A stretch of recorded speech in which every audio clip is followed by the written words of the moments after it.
কুয়াশা।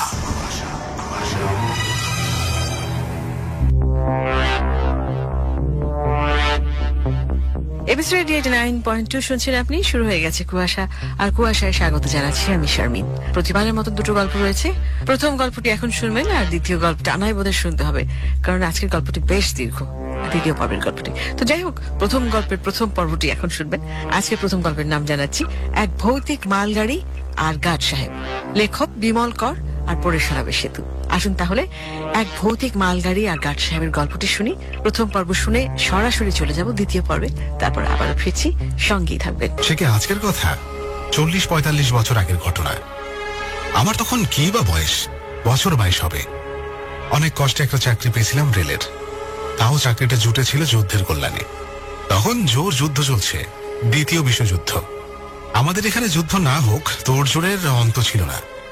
হাজারে হাজারে মিলিটারি, শয়ে শয়ে ক্যাম্প, যত্রতত্র প্লেনের চোরা ঘাঁটি, রাস্তাঘাটে হর হামেশাই মিলিটারি ট্রাক আর জিপ চোখে পড়ত। ওই সময় সব জায়গাতেই লোকের চাহিদা হয়েছিল, কলকারখানা, অফিসে, রেলে, মিলিটারিতে তো বটে। চাকরিটা পাবার পর আমাদের মাস তিনেকের এক ট্রেনিং হলো। তারপর আমায় পাঠিয়ে দিল মাকোড়া সাইডিং বলে একটা জায়গায়। সে যে কি ভীষণ জায়গা আজ আর বোঝাতে পারবো না। বিহারেরই একটা জায়গা অবশ্য, মধ্যপ্রদেশের গা ঘেঁষে, কিন্তু জঙ্গলে আর ছোট ছোট পাহাড়ে ভর্তি। ওদিকে মিলিটারিদের এক ছাউনি পড়েছিল, শুনেছি গোলা বারুদও মজুদ থাকতো সেখানে। ছোট একটা লাইন পেতে মাকোড়া থেকে লাইন 1.5-2 তফাতে ছাউনি গাড়া হয়েছিল। স্টেশন বলতে 1.5 কামরার এক ঘর, মাথার উপর টিন। ইলেকট্রিক ছিল না। প্ল্যাটফর্ম আর মাটি প্রায় একই সঙ্গে, অবশ্য প্ল্যাটফর্মে মরণ ছড়ানো ছিল। স্টেশনের পাশেই ছিল আমার কোয়ার্টার, মানে মাথা গোজার ঠাই। সঙ্গী বলতে এক পোর্টার, তার নাম ছিল হরিয়া। সে ছিল জোয়ান, তাগড়া, টাঙ্গি চালাতে পারত নির্বিবাদে। হরিয়া মানুষ বড় ভালো ছিল, রাম ভক্ত মানুষ। অবসরে সে আমাকে রামজি, হনুমানজির গল্প শোনাতো, যেন আমি কিছুই জানি না রাম সীতার। হরিয়াকে আমি খুব খাতির করতাম, কেননা সেই আমার ভরসা। হরিয়া না থাকলে খাওয়া দাওয়া বন্ধ। ভাত, রুটি, কচুর তরকারি, ভিন্ডির ঘেট, অরহর ডাল, আমড়ার টক সবই করতো হরিয়া। আহা, তার কি স্বাদ! মাছ, মাংস, ডিম হরিয়া ছুতো না, আমারও খাওয়া হতো না। তাছাড়া পাবই বা কোথায়? সপ্তাহে একদিন করে আমাদের রেশন আসতো রেল থেকে। চাল, আটা, নুন, তেল, ঘি, আলু, পেঁয়াজ আর লঙ্কা, ব্যাস। জায়গাটা যেমনই হোক, আমাদের কাজকর্ম প্রায় ছিল না।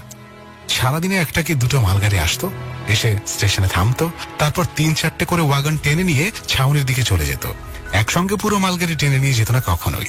আর প্রত্যেকটা মালগাড়ির দরজা থাকতো সিল করা। ওর মধ্যে কি থাকতো জানার উপায় আমাদের ছিল না। বুঝতে পারতাম গোলাগুলি ধরনের কিছু আছে। হরিয়া তাই বলতো। আমি অবশ্য অতটা ভাবতাম না মালগাড়ির দরজা সিল করা থাকবে, এ আর নতুন কথা কি। তার উপর মিলিটারির বরাদ্দ মালগাড়ি। মালগাড়ি ছাড়া আসতো অদ্ভুত এক প্যাসেঞ্জার ট্রেন। জানলাগুলো জাল দিয়ে ঘেরা, ভেতরের শার্সি ধোয়াটে রঙের, কিছুই দেখা যেত না। দরজায় থাকতো রাইফেলধারী মিলিটারি। সপ্তাহ 2 সপ্তাহ বাদে এরকম গাড়ি আসতো, 2-1 মিনিটের জন্য দাঁড়াতো, আমাকে দিয়ে কাগজ সই করাতো, তারপর চলে যেত ছাউনির দিকে। গাড়িটা যতক্ষণ স্টেশনে দাঁড়িয়ে থাকতো ততক্ষণ কেমন এক গন্ধ বেরোতো, ওষুধ ওষুধ গন্ধ। সঙ্গী নেই, সাথী নেই, লোক নেই কথা বলার, একমাত্র হরিয়াই আমার সাথী। দিন আমার বনবাসে কাটতে লাগলো। এসেছিলাম গরমকালে, দেখতে দেখতে বর্ষা পেরিয়ে গেল। অতিষ্ঠ হয়ে উঠলাম, মনে হতো পালিয়ে যাই, কিন্তু যাবো কেমন করে?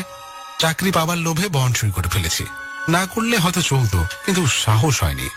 আমার সবচেয়ে খারাপ লাগতো মালগাড়ির গার্ড সাহেবকে। ওরা কেউ মিলিটারি নয়, কিন্তু স্টেশনে গাড়ি দাঁড় করিয়ে 2-4 ঘন্টা যা সময় কাটাতো, কেউ এসে গল্প গুজব পর্যন্ত করতো না। ওরা কোন লাট বেলাট বুঝতাম না, কাজের কথা ছাড়া কোনো কথাই বলতো না। আর এটাও বড় আশ্চর্যের কথা, গার্ডগুলো যারা আসতো সবাই হয় মাদ্রাজি, অ্যাংলো ইন্ডিয়ান, না হয় গোয়ানিজ ধরনের। একজন গার্ড শুধু আমায় বলেছিল চুপি চুপি, কখনো কোনো কথা বলতে চেও না, কখনো কোনো কথা জানতে চেও না। আমরা মিলিটারি রেল সার্ভিসের লোক, তোমাদের রেলের নয়। আমরা আমাদের ওপরওয়ালার হুকুমে কাজ করি। আর কোনো কথা জিজ্ঞেস করবে না, কাউকে কিচ্ছু বলবে না। সেদিন থেকে আমি খুবই সাবধান হয়ে গিয়েছিলাম। সব জিনিসেরই একটা মাত্রা আছে। এই জঙ্গলে ওইভাবে একা পড়ে থাকতে থাকতে 6 মাসের মধ্যেই আমি যেন কেমন হয়ে গেলাম, পাগল পাগল লাগতো নিজেকে। হরিয়াকে বলতাম চলো পালিয়ে যাই। হরিয়া বলতো ওরে বাপ রে বাপ, বলতো অমন কাজ করলে হয় ফাটকে ভরে দেবে, না হয় ফাঁসিতে লটকে দেবে। অমন কাজ করবো না রে বাবু। ভয় আমার প্রাণেও ছিল, পালাবো বললেই তো পালানো যায় না। সময় কাটাবার জন্য আমি প্রথমে অনেক বলে কয়ে 2 প্যাকেট তাস আনাই। রেশনের চাল ডালের সঙ্গে তাস পাঠিয়ে দেয় এক বন্ধু। পেশেন্স খেলা শুরু করি। তবে কত আর পেশেন্স খেলা যায়, তাসগুলো তো ময়লা ধরে গেল। তারপর শুরু করলাম রেলের কাগজে পদ্য লেখা। এগোতে পারলাম না। পদ্য লেখা বড় মেহনতের ব্যাপার। শেষে পেন্সিল আর কাগজ নিয়ে ছবি আঁকতে লাগলাম। স্কুলে আমি ছোটবেলায় ড্রয়িং ক্লাসে কেটলি এঁকেছিলাম। ড্রয়িং স্যার আমার আঁকা দেখে বেজায় খুশি হয়ে বলেছিলেন, বাহ, বেশ লাউ এঁকেছিস তো দেখছি। কাজ কর, এবার লাউ আঁকতে চেষ্টা কর, কেটলি হয়ে যাবে। তুই সবসময় উল্টে নিবি। তোকে বললো বেড়াল আঁকতে, তুই বাঘ আঁকা শুরু করবি, দেখবে বিড়াল হয়ে গেছে। লজ্জায় আমি মরে গিয়েছিলাম সেদিন। তারপর আর ড্রয়িং করতে হাত উঠত না, বন্ধুদের দিয়ে আঁকিয়ে নিতাম। এতকাল পরে আবার ছবি আঁকতে বসে দেখলাম ভূত প্রেত দানব দত্তিটা হাতে এসে যায়, গাছপালা মানুষ আর আসে না। ছবি আঁকারও চেষ্টা ছেড়ে দিলাম, তবে হিজিবিজ সারতে পারলাম না। কাগজ কলম হাতে থাকলেই কিম্ভূত কিমাকার আঁকা বেরিয়ে আসতো। এইভাবে শরৎকাল চলে এলো না বলে বলা উচিত শরৎকালের মাঝামাঝি হয়ে গেল। ওখানে অবশ্য ধানের ক্ষেত, পুকুর, শিউলি গাছ নেই যে চট করে শরৎকালটা চোখে পড়বে। ধানের ক্ষেতে মাথা দুলিয়ে দুলিয়ে কেউ ডাকান নেই, আর একটাও শিউলি গাছ নেই যে সন্ধে থেকে ফুলের গন্ধে মন আনচান করবে। ওসব না থাকলেও আকাশ আর মেঘ আর রোদ বলে দিত শরৎ এসেছে। একটা জায়গায় কিছু কাশফুলও ফুটেছিল। এই সময় একদিন এক ঘটনা ঘটল। তখন সন্ধে রাত কি সবেই রাত শুরু হয়েছে। ইঞ্জিনের হুইসেল শুনতে পেলাম। রাতের দিকে আমাদের ফ্ল্যাগ স্টেশনে ট্রেন আসতো না, বারণ ছিল। একদিন শুধু এসেছিল। কোয়ার্টারে বসে ইঞ্জিনের হুইসেল শুনে আমি হরিয়াকে বললাম, তুই কচুর দাম বানা, আমি দেখে আসছি। বলে একটা জামা গায়ে চাপিয়ে বেরিয়ে পড়লাম। কোয়ার্টার থেকে স্টেশন 25-30 পা। বাইরে বেরিয়ে যেন চমক খেলাম। মনে হলো যেন সকাল হয়ে এসেছে, এমন ফর্সা। আকাশের দিকে তাকিয়ে দেখি টলটল করছে চাঁদ। এমন মনোহর চাঁদ জীবনে দেখিনি। কি যে সুন্দর, কেমন করে বোঝাই। মনে হচ্ছে রূপর মস্ত এক ঘরার মুখ থেকে কলকল করে চাঁদের আলো গড়িয়ে পড়ছে নিচে। জ্যোৎস্নায় আকাশ, বাতাস, মাটি সবই যেন মাখামাখি হয়ে রয়েছে। এ আলোর শেষ নেই, অন্ত নেই রূপের। আকাশের 2-1 টুকরো মেঘ সরে গেছে একপাশে। চাঁদের কাছাকাছি কিছুই নেই, শুধু জ্যোৎস্না ছড়িয়ে পড়ছে। স্টেশনে এসে দরজা খুললাম। তার আগেই চোখে পড়েছে অনেকটা দূরে এক মালগাড়ি দাঁড়িয়ে। ইঞ্জিনের মাথায় আলো জ্বলছে না, ড্রাইভারের পাশের আলো নয়। দরজা খুলে আমাদের লণ্ঠন বার করলাম। লাল সবুজ লণ্ঠন। লণ্ঠনের মধ্যে ডিবি ভরে দিলাম জ্বালিয়ে। বাইরে এসে হাত নেড়ে নেড়ে লণ্ঠনের সবুজ আলো দেখাতে লাগলাম। মানে, চলে এসো, স্টেশন ফাঁকা, লাইন ফাঁকা। ট্রেনটা এগিয়ে এলো না। কিছুক্ষণ পর দেখি মালগাড়ির দিক থেকে কে আসছে। হাতে আমার মতোই লাল সবুজ লণ্ঠন। তার হাঁটার সঙ্গে লণ্ঠন দুলছিল। আমি দাঁড়িয়ে থাকলাম। ব্যাপারটা বুঝতে পারলাম না। এরকম ঘটনা আগে কখনো ঘটেনি। লোকটা কাছাকাছি আসতে চাঁদের আলোয় আমি তার পোশাকটা দেখতে পেলাম। সাদা পোশাক, গার্ড সাহেবের পোশাক। দেখতে দেখতে গার্ড সাহেব একেবারে কাছে চলে এলো, সামনে। আমি অবাক হয়ে লোকটাকে দেখতে লাগলাম। লম্বা চেহারা, ফর্সা, মাথায় কোকড়ানো চুল, পা হাতে এক টিফিন ক্যারিয়ার। গার্ড সাহেব কাছে এসে দাঁড়ালো, দেখলো আমাকে। তুমি এই ফ্ল্যাগ স্টেশনে আছো? হ্যাঁ স্যার। আমাদের ইঞ্জিন বিগড়ে গেছে। মাইল 4 আগে ইঞ্জিনের কি হলো কে জানে, থেমে গেল। ড্রাইভাররা চেষ্টা করে চালাতে পারলো না। আচ্ছা, বিকেল থেকে জঙ্গলের মধ্যেই পড়ে আছি, কোনো সাহায্য নেই।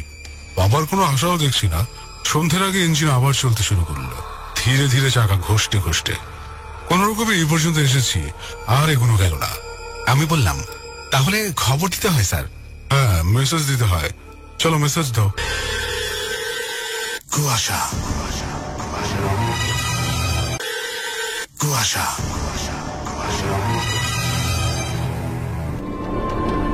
শুনবো গল্পের দ্বিতীয় পর্ব। স্টেশনের ঘরে এসে টরেটক্কা যন্ত্র নিয়ে বসলাম, খবর দিতে লাগলাম।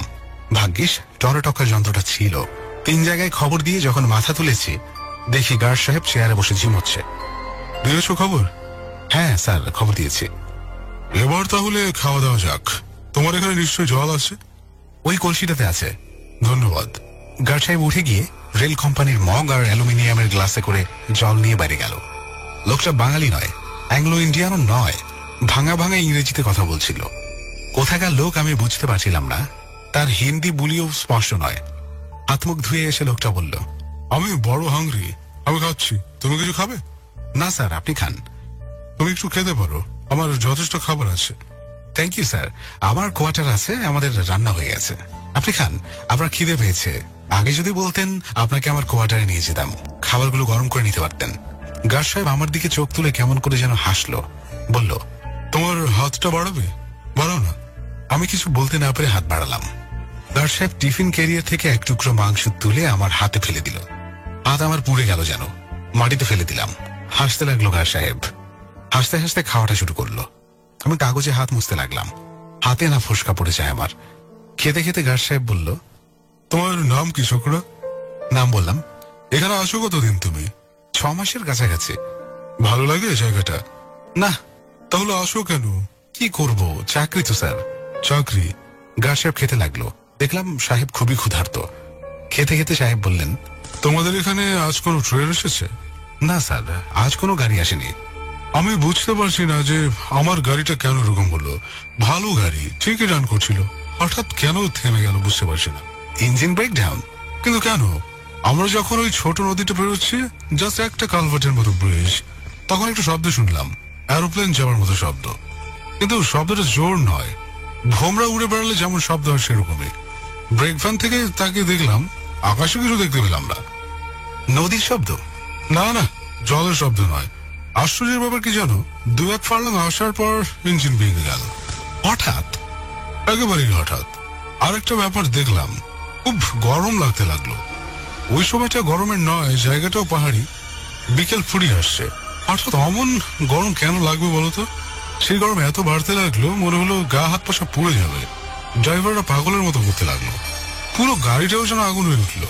অবাক হয়ে বললাম, বলেন কি স্যার? ঘন্টাখানিক এই অবস্থায় কাটলো। আমরা সবাই নিচে নেমে দাঁড়িয়ে থাকলাম। তারপর গরম কমতে লাগলো।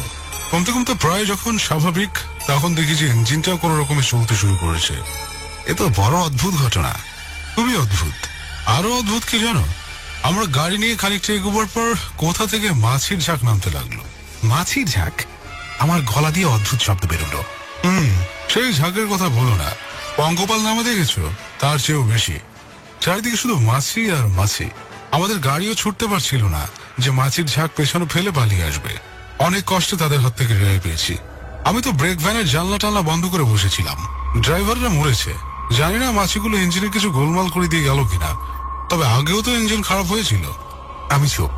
অনেকক্ষণ পরে বললাম, এরকম কথা আমি আগে শুনিনি স্যার। আমারও ধারণা ছিল না। গার্ড সাহেবের খাওয়া শেষ হলো, জল খেলো, হাত ধুয়ে এলো বাইরে থেকে। তুমি জানো এখানে ক্যাম্পে কি হয়? গার্ড সাহেব জিজ্ঞেস করলেন। না স্যার, শুনি মালগাড়ি ভর্তি করে গুলিগোলা আসে। ননসেন্স। এখানে প্রিজনার্স অফ ওয়ার রাখা হয়, যুদ্ধবন্দী ক্যাম্প আছে, বিশাল ক্যাম্প। আমার মনে পড়লো প্যাসেঞ্জার ট্রেনের কথা, জানালায় জাল, ধোঁয়াটে কাজ। বললাম, এখন বুঝতে পারছি স্যার। তাছাড়া হাত পা কাটা উন্ডেড সোলজারদের এখানে চিকিৎসা করা হয়, মরে গেলে গোড় দেওয়া হয়, জানো তুমি? চমকে উঠলাম আমি, কিছুই জানি না। মালগাড়ি দেখে ভাবতাম মালগাড়িতে হাজার রকম জিনিস আসে, খাবার দাবার, বিছানা, ওষুধপত্র, ক্যাম্পের নানান জিনিস। টিফিন ক্যারিয়ার গোছানো হয়ে গিয়েছিল গার্ড সাহেবের। একটা সিগারেট ধরালো, আমাকেও দিল একটা। বলল, থ্যাংক ইউ। আমি আমার গাড়িতে ফিরে চললাম। ড্রাইভাররা কি অবস্থায় আছে দেখি গে, কিন্তু তোমায় সাবধান করে যাচ্ছি, বি কেয়ারফুল। আমার মনে হচ্ছে এদিকে কিছু একটা হয়েছে। কি হয়েছে আমি বলতে পারবো না। সামথিং পিকুলিয়ার, ম্যাগনেটিক ডিস্টারবেন্স, নাকি কেউ এসে নতুন ধরনের বোমা ফেলে গেল, কে জানে। আমি কিছুই বুঝতে পারছি না। অত মাছি, হাজার হাজার, লাখ লাখ। গার্ড সাহেব চলে গেলেন। স্টেশন ঘরের দরজা বন্ধ করে আমি কোয়ার্টারের দিকে আসছিলাম। দূরে গাড়িটা দাঁড়িয়ে আছে, জ্যোৎস্নার আলোয় ধপধপ করছে সব। হঠাৎ চোখে পড়লো মালগাড়িটা কিসে যেন ঢাকা পড়ে যাচ্ছে। তারপর দেখি মাছির বন্যা আসছে যেন। দেখতে দেখতে আমার কাছে এসে পড়লো।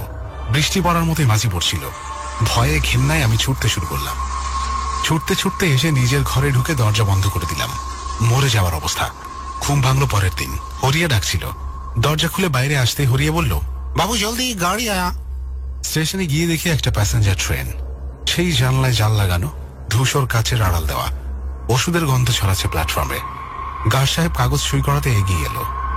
তাকিয়ে দেখি গতকালের সেই গার্ড সাহেব নয়, নতুন মানুষ। কিছু বলতে যাচ্ছিলাম আমি। গার্ড সাহেব এমন চোখ করে তাকালো যেন আমাকে ধমক দিল, কথা বলতে বারণ করলো। আমি চুপ করে গেলাম। কাগজ সই করে ফেরত দিলাম গার্ডকে, কিন্তু বুঝতে পারলাম না গতকালের মালগাড়ি, গার্ড সাহেব আর অত মাছি কোথায় গেল। কুয়াশা কুয়াশা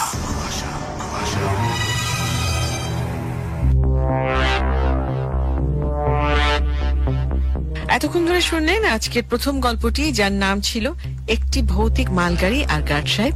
লেখক বিমলগড় এবং পড়ে শুনিয়েছে সেতু। আর সময় হয়ে গেছে আমাদের দ্বিতীয় গল্পে যাবার। আজকের দ্বিতীয় গল্পটি লিখেছে বেশ অনেকদিন পরে মাকসুদুর রহমান মেঘনা। তার লেখা গল্প আজকে শুনবেন, আর নামটি শুনবেন একেবারে গল্পের শেষে। চাইলে আপনারা গল্প শুনতে শুনতে অনুমানও করতে পারেন গল্পটির নাম কি হতে পারে। সেটা অনুমান করতে পারলে আমাকে কিন্তু চাইলে আরজি শারমিনের ফেসবুকে লিখতেও পারেন, আমি আপনাদের সঙ্গেই থাকবো। তো যাই হোক, আজকের গল্পের প্রথম পর্বটি এখন শুনবেন, তারপরে আমি আবারও ফিরছি। আপনি রয়েছেন শারমিনের সঙ্গে, কুয়াশায় আসছেন এবিসি রেডিও 89.2 FM। সম্ভবের আগে একটা অবশ্যই দিলেই কত সন্দেহ, কত সংশয় এসে বাসা বাঁধে। তেমনি গোপন এক সন্দেহ আর সংশয়ের বহু প্রাচীন গল্প বাক্সবন্দি করে বয়ে নিয়ে চলছে এ বাড়ির লোকেরা। না, ঠিক গল্প নয়, এই রহস্য যেন ঘোর সত্যির মতোই। সবাই তাই বিশ্বাস করে, আর এও বিশ্বাস করে যে এই রহস্যের জট খোলা অসম্ভব। যে গল্প বা জানিয়ে ঘোর রহস্য বাক্স, তা নিয়ে অন্তরারও যে কোনো ভ্রুক্ষেপ নেই তা নয়, বরং ভেতরে ভেতরে ভীষণ রকম ভীতু হয়েও বাড়ির অন্য সব সদস্যদের সকল উৎকণ্ঠা আর ভয়কে এক বিন্দু তোয়াজ করে নাই মেয়ে। শুধু যে কথা বেশি বলে তাই নয়, বরং বোঝেও বেশি, অর্থাৎ বিন্দু দেখলেই বলে বসে বিসর্গ। অন্তরা এ বাড়িরই মেয়ে, তবে অনেক দূরের, অর্থাৎ লতায় পাতায় দুঃসম্পর্কের এক বোনের মেয়ে। বাবা মা কেউ নেই, তাই এ বাড়িতে মেয়ের মতোই বড় হয়েছে। এই বাড়ির মালিক মহিউদ্দিন সিরাজ গত হয়েছে বেশ আগে। ভদ্রলোকের 3 ছেলে 2 মেয়ে, সবাই নিঃসন্তান। সেজন্যই অন্তরাকে সবাই চোখে হারায়। সবাই তাকে ভালোবাসলেও বিষয়টা খুবই অপছন্দ আসিয়া বেগমের। কারণ আসিয়া বেগম ভাবেন অন্তরা তো আর এবারের বংশধর নয়, তবে ওকে নিয়ে এত মাতামাতি কিসের। অথচ তারই অপছন্দ আপত্তি কেউই যেন গা করে না। সত্যি, বয়সের ভার জীবন থেকে সবকিছুই কেড়ে নেয়। এত সব আপত্তি, উৎকণ্ঠা আর রহস্য গল্পের চাপা পড়া জানা অজানা নিয়ে দিন কাটছে বাড়ির লোকেদের। বহু বছর পরে এই বাড়িতে আনন্দ সংবাদ আসছে, সেই সঙ্গে অজানা ভয় অপেক্ষা করছে। ও আচ্ছা, বাড়ির নামটাই তো বলা হয়নি, যে নামের সঙ্গে সেটে গেথে আছে রহস্য গন্ধ। এই বাড়ির নাম রক্তজবা। তবে বাড়ির কোথাও কোনো জবা গাছ নেই, এমনকি কোনো ফুল গাছও নয়। মামি, ও মামি, মেজো মামি, ছোট মামি, কোথায় গেলে? এদিকে এসো একবার। কি রে অন্তরা, এত চেঁচাচ্ছিস কেন? বাড়ি তো মাথায় তুলে ফেলেছিস। এইদিকে এসো তো। কি কাণ্ড রে বাবা, এবার কি হবে? আহা, কি হয়েছে বলবি তো? এত কথা না বলে আসল কথাটা বলে ফেলতো। তুইও দেখছি মার মতো হয়ে যাচ্ছিস, মূল কথা বাদ দিয়ে ডালপালায় চড়ে বেড়াস। আমি বলতে পারবো না, তুমি এসো আমার সঙ্গে, নিজের চোখেই দেখতে পারবে। এই যে দেখো, দেখেছো? এ কি, এইটা কিভাবে সম্ভব? এখানে এই গাছ এলো কোত্থেকে? আর এতদিন ছিল না যখন, আজ তবে কেন আবার? আমি এই দিকটায় এসেছিলাম লেবু তুলতে, হঠাৎ ওখানে চোখ পড়লো। আর দেখো, গাছটা মনে হচ্ছে বেশ কদিন ধরে হয়েছে। আমরা কেউ তো এই দিকটায় আসি না, তাই চোখে পড়েনি। আশ্চর্য, যতবারই গাছটা শেকড় সহ তুলে ফেলা হচ্ছে, ততবারই তো গাছটা আবার গজাচ্ছে। এত বছর পর ঠিক একই জায়গায় গাছটা কেন হলো? তবে কি, ধুর, কি ভাবছি আমি? আমিও তো তাই ভাবছি। এখন কি হবে? কি আর হবে? কিচ্ছু হবে না। মেজো, ওকে ডেকে তো লাভ নেই, ছোট এসে পৌঁছেছে রে। ডেকে নিয়ে আয় তো, এই গাছ আজই তুলে ফেলতে হবে। ছোট মামা তো এখনো এসে পৌঁছায়নি। মা আমিকে বলেছে আরো কিছুদিন আগে থাকতে হবে। ও আচ্ছা, আমি মেজোকে জানাচ্ছি। অবশ্য মেজোকে জানানো আর কলা গাছকে জানানো একই কথা। তুই এক কাজ কর, বাড়ির কাউকে এখনই কিচ্ছু বলবি না। আর মাকে তো নাই। আচ্ছা, কিন্তু নানি যদি জানতে চায় তখন? মা অযথা জানতে চাইবে কেন? তুই মার ঘরে যাবি না, আমি বললে তারপর যাবি। মনে থাকে যেন, এ নিয়ে আর কথা হবে না। ঠিক আছে, কিন্তু মামা। বললাম তো কথা হবে না। ভাইজান, আপনার ভাই আসতে আরো কিছুদিন লাগবে। আমাকে বাপের বাড়িতে পাঠিয়ে দেন, আমি এই অবস্থায় এখানে থাকবো না। ও, তোমার কানেও খবর চলে গেছে? কে দিল? অন্তরা? এই মেয়েটা কোনো কথাই পেটে রাখতে পারে না দেখছি। তার মানে মার কানেও চলে গেছে? না, অন্তরা কিছু বলেনি। ওর হাঁক ডাক শুনে আমি দূর থেকে দেখতে পেয়েছি। তাছাড়া আপনি তো ভাইজান বিশ্বাস করেন না। আমি 2 দিন সন্ধ্যায় পুকুর ঘাটে ওই কাঁসার ঘটি দেখেছি। শোনো, এত বছর এই বাড়িতে আছি, আমি কোনোদিন পুকুর ঘাটের ওই জিনিস দেখলাম না, আর তোমরা বউরা এ বাড়ির সব মেয়েগুলো কাঁসার ঘটি লোটা সব দেখে ফেললে। আমার ধারণা তোমাদের মেয়েদের কল্পনা শক্তি প্রখর, ওই কাঁসার ঘটি তাই কল্পনাতেই দেখে ফেলো তোমরা। আপনি আমার কথা বিশ্বাস করেননি, তাই না? কিভাবে বিশ্বাস করব? তোমার তো ওই পুকুর ঘাটের দিকে যাওয়া নিষেধ, আর আমি জানি তুমি ওই দিকটায় যাও না। আর অন্তরের কথা ভিন্ন, ও ছোট মেয়ে এদিক সেদিক করে বেড়ায়, কিন্তু তাই বলে। আমি মায়ের ঘর থেকে দেখেছি। আমার ধারণা যেদিন আমি ওই কাঁসার ঘটি দেখেছি সেদিন ওই জবা গাছটার জন্ম হয়েছে। তোমরা কি এই বাড়ির পুরনো গল্পটাকে ভুলতে পারবে না, নাকি ইচ্ছে করেই ভুলতে চাও না? সকাল বিকাল ওই গল্পের গোড়ায় নিয়ম করে পানি ঢালো যাতে গল্পটা বেঁচে থাকে, তাই না? ভাইজান, বড়ভাবে মারা যাওয়ার পরও আপনি কেন এসব বিশ্বাস করেন না জানি না, কিন্তু আমি আজই বাপের বাড়ি চলে যাব। ওই বদ্ধগ্রামে ডাক্তার, কবিরাজ, হাসপাতাল কিছুই নাই। বুঝতে পারছো কত রকম বিপদ ঘটতে পারে? ডাক্তার কবিরাজ ছাড়াও আগের মানুষজনদের বাচ্চা কাচ্চা হতো তো। আপনি আপনার ভাইকে বলে দেন শুধু। তোমার বাড়িতেও তো কেউ নাই, কার কাছে গিয়ে উঠবা? আমার এক ফুপু আছেন, উনি দেখাশোনা করবেন। দেখো ছোট বউ, আজাদ ঢাকা থেকে আসুক, আর তোমার যদি বেশি ভয় লাগে ঘর থেকে বের হওয়ার দরকার নাই। আমার তো এই মুহূর্তে যাওয়া সম্ভব না, মামলা মোকদ্দমার অনেক জরুরি তারিখ পড়বে। আমি অন্তরাকে নিয়ে রওনা হই। আপনি মাকে একটু বুঝিয়ে বলেন, আমার কথা চেয়ে আপনি বললে ভালো হবে। আচ্ছা আচ্ছা, ঠিক আছে, আমি দেখছি। আর একটা কথা, তুমি একদম ভয় পেও না। ওই জবা গাছে তো আর এখনই ফুল ফুটবে না, তার আগেই আমি গাছটা কেটে ফেলবো। ভাইজান, মরতে তো হবেই একদিন, কিন্তু তবুও ওই গাছটাও আপনি উঠাবেন না। যদি বড় ভাবের মতো আমিও। তোমরা মেয়েরা ভয় নামক ব্যাধিতে বড় বেশি বিচলিত হয়ে পড়ো, এজন্যই পৃথিবী থেকে ওইসব ভয়ের রূপকথা আজও বাদ দেয়া যাচ্ছে না। তুমি শিক্ষিত মেয়ে হয়েও এসব। আপনার কথা ঠিক, কিন্তু ভাইজান, এবারের অভিশাপের কথা তো আপনার মনে আছে। আগের ঘটনাগুলো যদি। ওইসব অভিশাপ টভিশাপ কিছু না। বাবার দোষে হয়তো কোনো আপত্তিকর ঘটনা একবার ঘটেছিল, আর পরের ঘটনাগুলো আমাদের সবার ভুল ছাড়া আর কিচ্ছু না।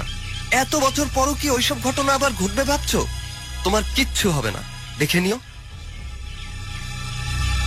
এবারে 3 ছেলেই উকিল। বড় ছেলে ইকবাল হোসেন যতই কুসংস্কার বর্জিত মানুষ হোক না কেন, ভেতরে ভেতরে কেন জানি একটা অজানা কিছু করবার খারাপ ইঙ্গিত দিচ্ছে। না, ছোট ভাইয়ের বউ যতই বলুক না ওইসব অভিশাপের কথা, আসলে অভিশাপ বলে পৃথিবীতে কিছু হয় না। যে যার কর্মের ফল ভোগ করবে, এটাই নিয়ম। কিন্তু জাহানারা, ওর সঙ্গে তবে কেন এমন ঘটনা ঘটলো? তবে কি রক্ত যাবার অভিশাপ বলে সত্যি কিছু আছে এ বাড়িতে? বাবার ভুল শুধরানোর কি কোনো উপায় নেই? ধুর, কিসব ভাবছে? এই ছোট্ট শহরে অনেক গুণীজন বলেছেন বাড়িটার নাম বদলে নতুন কোনো নাম রাখতে, আর পেছনের ওই পুকুরটা মাটি চাপা দিয়ে ভরাট করে ফেলতে। সে উদ্যোগ নেওয়াও হয়েছিল। 3 ভাই মিলে প্রায় লাখখানিক টাকার মাটি ফেলেও কোনো সুরাহা হয়নি, বরং বইয়ের ভাষায় একে বলে অযথা জলে টাকা ফেলা। কে জানে কতটা গভীর ওই পুকুর। উঠোনে যে পাশে বড় ঘরটাতে বর্তমানে খোপ খোপ করে আলাদা ঘর করা, 3 ভাইয়ের চেম্বার করা, সেটা একসময় ঠাকুর ঘর ছিল। এবারে শেষ মালিক ছিলেন শশীকান্ত বাবু, যার কাছ থেকে ইকবাল হোসেনের বাবা বাড়িটা কিনে নিয়েছিলেন। বাড়ি বিক্রির সময় শশীকান্ত বাবু নাকি ইকবাল হোসেনের বাবাকে বলেছিলেন এই বাড়িতে প্রতিষ্ঠিত কৃষ্ণকালী মূর্তিটি যেন নষ্ট করা না হয়। অথচ রাতের অন্ধকারে কে বা কারা কৃষ্ণকালী মূর্তিটি চুরি করে নিয়ে যায়। এরপর থেকে এ বাড়িতে অভিশাপ লেগেছে। পরে অবশ্য জানা যে কৃষ্ণকালীর মূর্তি আসলে পুকুরে ফেলে গিয়েছিল ওরা। শশীকান্ত বাবু চিরকুমার ছিলেন এবং তিনিই কৃষ্ণকালীর পূজা করতেন। সারা জীবন তিনি পূজাপাঠ আর ধর্মকর্ম নিয়েই সময় কাটিয়েছে। শশীকান্ত বাবুর নাকি বাম চোখটা নষ্ট ছিল। উনি বলতেন জবা ফুল তুলতে গিয়ে সাপের ছোবল খেয়েছেন চোখে। খুবই আশ্চর্যের কথা, সাপ কখনো চোখে ছোবল দেয়? আর যদি দেয়ও, মানুষ বাঁচে নাকি? জবা ফুলে তো গন্ধও নেই। সাপ তো শুনেছি কামিনী বা হাসনুহেনা গাছের গোড়ায় বেশি থাকে, কারণ সেসব ফুলের গন্ধ খুব কড়া। কে জানে, এসব গল্প সবই ইকবালের শোনা কথা। তবে লোকে এও বলে যে শশীকান্ত ধার্মিক বলেই ভয়ঙ্কর সাপের ছোবল ওনাকে কাবু করতে পারেনি। কিন্তু ওই রক্ত জবা গাছটা আলাদা একটা গাম্ভীর্য পেয়ে গেল। অবশ্যই গাছটার নামই কি বাড়িটার নামকরণ কিনা সেটা অবশ্য জানা যায়নি। এই বাড়ির সম্পর্কে অনেক কিছু জানেন ইকবালের মা, অথচ রক্তজবা বাড়ির এত গল্প থাকা সত্ত্বেও উনি একই গল্প ঘুরে ফিরে বারবার বলেন, আর এবারে ছেড়ে কোথাও যেতে চান না। সত্যি মানুষের চরিত্র কত বিচিত্র যে হয়। নানান ভাবনার বীজ মাথার ভেতর ডালপালা ছড়াচ্ছে। এক্ষুনি ভাবনা চারা গাছটাকে উপড়ে ফেলতে হবে, সেই সঙ্গে এই নতুন গজানো রক্তজবার চারাটাও। এমন সময় অন্তর আবার ছুটতে ছুটতে এলো। ওর চোখে মুখে রাজ্যের বিস্ময় যেন ঠিকরে বের হচ্ছে। বড় মামা, এই মুহূর্তে যা দেখলাম তাতে মনে হচ্ছে এই বাড়িতে আবার কোনো ঘটনা ঘটবে। আমি সরাসরি সে ঘটনাটাই শুনতে চাচ্ছি। মানে যা তুই আন্দাজে এত জোর দিয়ে বলছিস, বল। আমি জানি তো আমার কথা তুমি বিশ্বাস করবে না, আর করলেও স্বীকার করবে না। উপরে সাহসী যুক্তি দেখাবে, তারপরেও ঘটনা অলৌকিকভাবে সত্যি। উফ, আমি অবাক হয়ে ভাবি আমার মায়ের প্রভাব তোর উপর এতটা কিভাবে পড়লো। তুই তো মার ধারের কাছে খুব একটা যাসটাস না। সবসময় আমাকে তোমার মায়ের সাথে তুলনা করো কেন বলো তো? মূল কথাটা আবার হারিয়ে ফেলিস না, বল এবার। মামা, এই দেখো আমার গায়ের লোম কাটা দিচ্ছে। বিশ্বাস করো, এইমাত্র দেখে এলাম তোমাদের ওই অভিশপ্ত রক্তজবা গাছে অলরেডি কুড়ি এসে বসে আছে। মানে তখন তো কোনো কুড়ি দেখলাম না, আর তুই বা ফুল গাছের আশেপাশে এত ঘোরাঘুরি করছিস কেন? সামান্য একটা গাছকে তোদের অভিশপ্ত না বানালে আর চলছে না, তাই না? আমি গিয়েছি অন্য একটা কারণে, ছোট মামি পাঠিয়েছিল। আর একটা কথা, ছোট মামি বলেছে মামি না যাওয়া পর্যন্ত গাছটা যেন না তোলা হয়। সেটা তো শুনলামই, কিন্তু তখন যে গাছে একটাও কুড়ি দেখলাম না, সে গাছে এখন কুড়ি আসবে কিভাবে? এইবার বিশ্বাস হচ্ছে তো? রক্তজবা গাছের সঙ্গে তোমাদের ওই পুরনো মা কালীর মূর্তি আর মূর্তি ঘরের কাঁসার ঘটি সবই এই বাড়ির অভিশাপ। নানি ঠিকই বলে। আর কি বলে জানো তো? চুপ কর তো, ভাবতে দে। নিশ্চয়ই কোনো না কোনো পাতার ফাঁকে সকালেই জবা ফুলের কুড়ি লুকানো ছিল, আমরা হুট করে টেনশন করে লক্ষ্য করিনি। আমি জানি তুমি মনে মনে এখন রক্তজবার কুড়ি নিয়ে চিন্তা করবে, আর উপরে উপরে এমন একটা ভাব করবে যে কিছুই হয়নি, তাই না মামা? হ্যাঁ তাই। এখন যা, আমার শোবার ঘরের বইয়ের আলমারি থেকে হিবিস্কাস প্রজাতির উপর যে ফুলের ছবিটা দেয়া বইটা আছে সেটা একবার দিয়ে যা। নানি কি বলে জানো? যতই এসব বই পুস্তকের জ্ঞানী জ্ঞানী লেখা পড়ে বিশ্বাসটাকে নড়বড় করো না কেন, জগতে রহস্য নামক অন্ধকার জগৎ অবশ্যই আছে। মায়ের যেসব জ্ঞানী জ্ঞানী বাণী তোকে এতটা প্রভাবিত করে, সেসব নিয়ে তুই বরং একটা বই লিখে ফেল, আমি ছাপানোর ব্যবস্থা করব। তুই এত বিরক্তিকর হয়ে যাচ্ছিস, কোন দিন যে তোকে লাঠি বেটা করব ঠিক নেই। নানি তো আরো বলল ওই রক্তজবার নাকি একজন পাহারাদারও আছে এই বাড়িতে।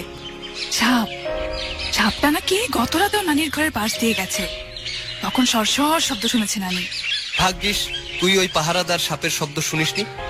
আমার সামনে থেকে যা তো তুই। মায়ের মুখের কথা আমাকে ডাবিং করে শোনাতে হবে না। মা ওইসব গল্প লক্ষ্যবার আমাদের ভাই বোনদের শুনিয়েছে, মা আজকাল সবই কানে শুনছেন। যা তো তুই। যাচ্ছি যাচ্ছি। ও বড় মামা, ছোট মামি বললো নানি গ্রামে যাওয়ার অনুমতি দিয়েছে, এখন তুমি বললেই সব সমস্যার সমাধান। আচ্ছা, তুই কি এ বাড়ির বার্তাবাহক হয়েছিস? পড়াশোনা নেই তোর? সারাদিনই তো তুই পার করছিস অপ্রয়োজনীয় কাজ করে। ছোট মামির গ্রামে যাওয়া নিয়ে তোকে না ভাবলেও চলবে।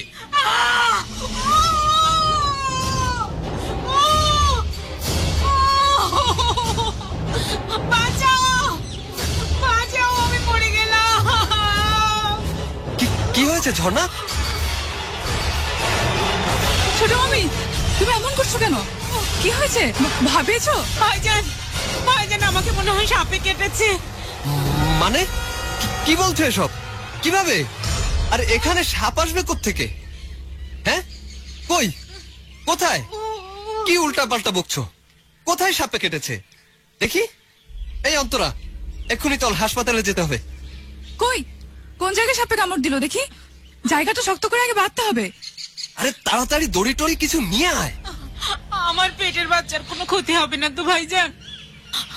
আপনার ভাই আসলে আমি তাকে কি জবাব দেব? আহা, আগেই আজে বাজে কথা বলো না তো। আজকাল সাপ টাপ কাটলে কিছুই হয় না, আধুনিক অনেক চিকিৎসা বের হয়েছে। এই যে, এই নাও দড়ি, নানি শুনতে পেলে বাড়ি মাথায় তুলবে। আগে হাতটা শক্ত করে বেঁধে ফেল, পরে চিন্তা করিস ওই সব। আমি জানতাম কিছু একটা ঘটবে। আগে বলেছিলাম আমাকে বাপের বাড়িতে পাঠিয়ে দেন ভাইজান। এই অভিশপ্ত গাছ যখন এই বাড়িতে আবার ফিরে এলো, তখন কিছু না কিছু আমাদের জন্য অপেক্ষা করে আছেই। আমার কি হবে এখন? তুমি কোনো চিন্তা করো না, এমন শক্ত করে বেঁধে দিয়েছি, কিচ্ছু হবে না তোমার। অন্তরা, তুই মামিকে নিয়ে আস্তে আস্তে বের হ, আমি রিক্সা ডাকছি। দেরি করিস না, দ্রুত কাজ কর। হ্যাঁ হ্যাঁ, চলো। আস্তে মামি, আমাকে ধরো। সাবধানে সাবধানে আসো। আরে তো কাঁদছো কেন? ভয়ের কিচ্ছু নেই। সাপটা দেখতে কেমন ছিল বলো তো? হলুদ আর কালো ডোরা ডোরা। অন্তরা, এই অন্তরা, ওই রিক্সা এসে গেছে। আসছি মামা। কুয়াশা, কুয়াশা।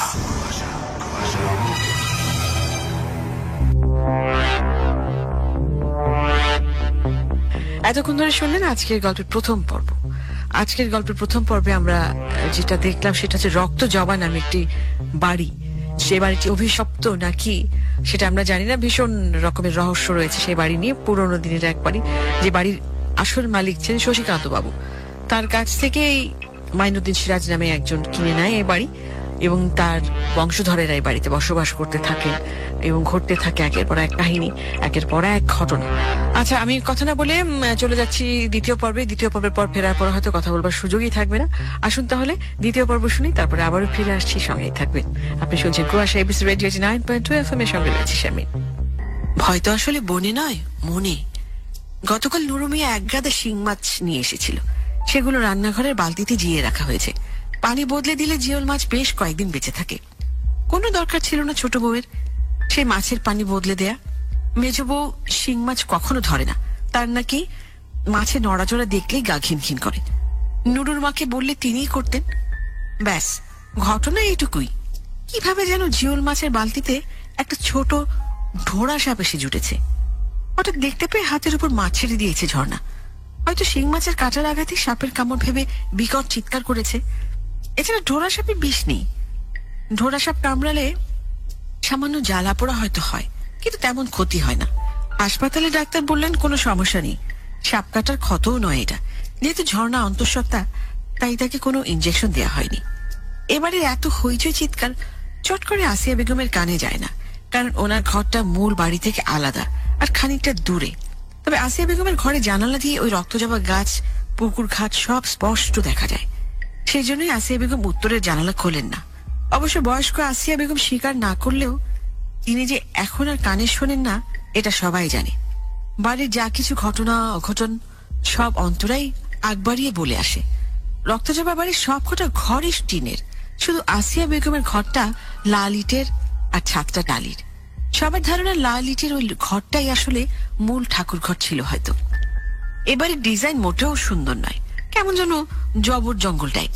অবশ্য আগের বাড়িগুলো তো আর অত মাপঝোপ করে করা হতো না, জ্যামিতিক নকশা মেনেও বানানো হতো না।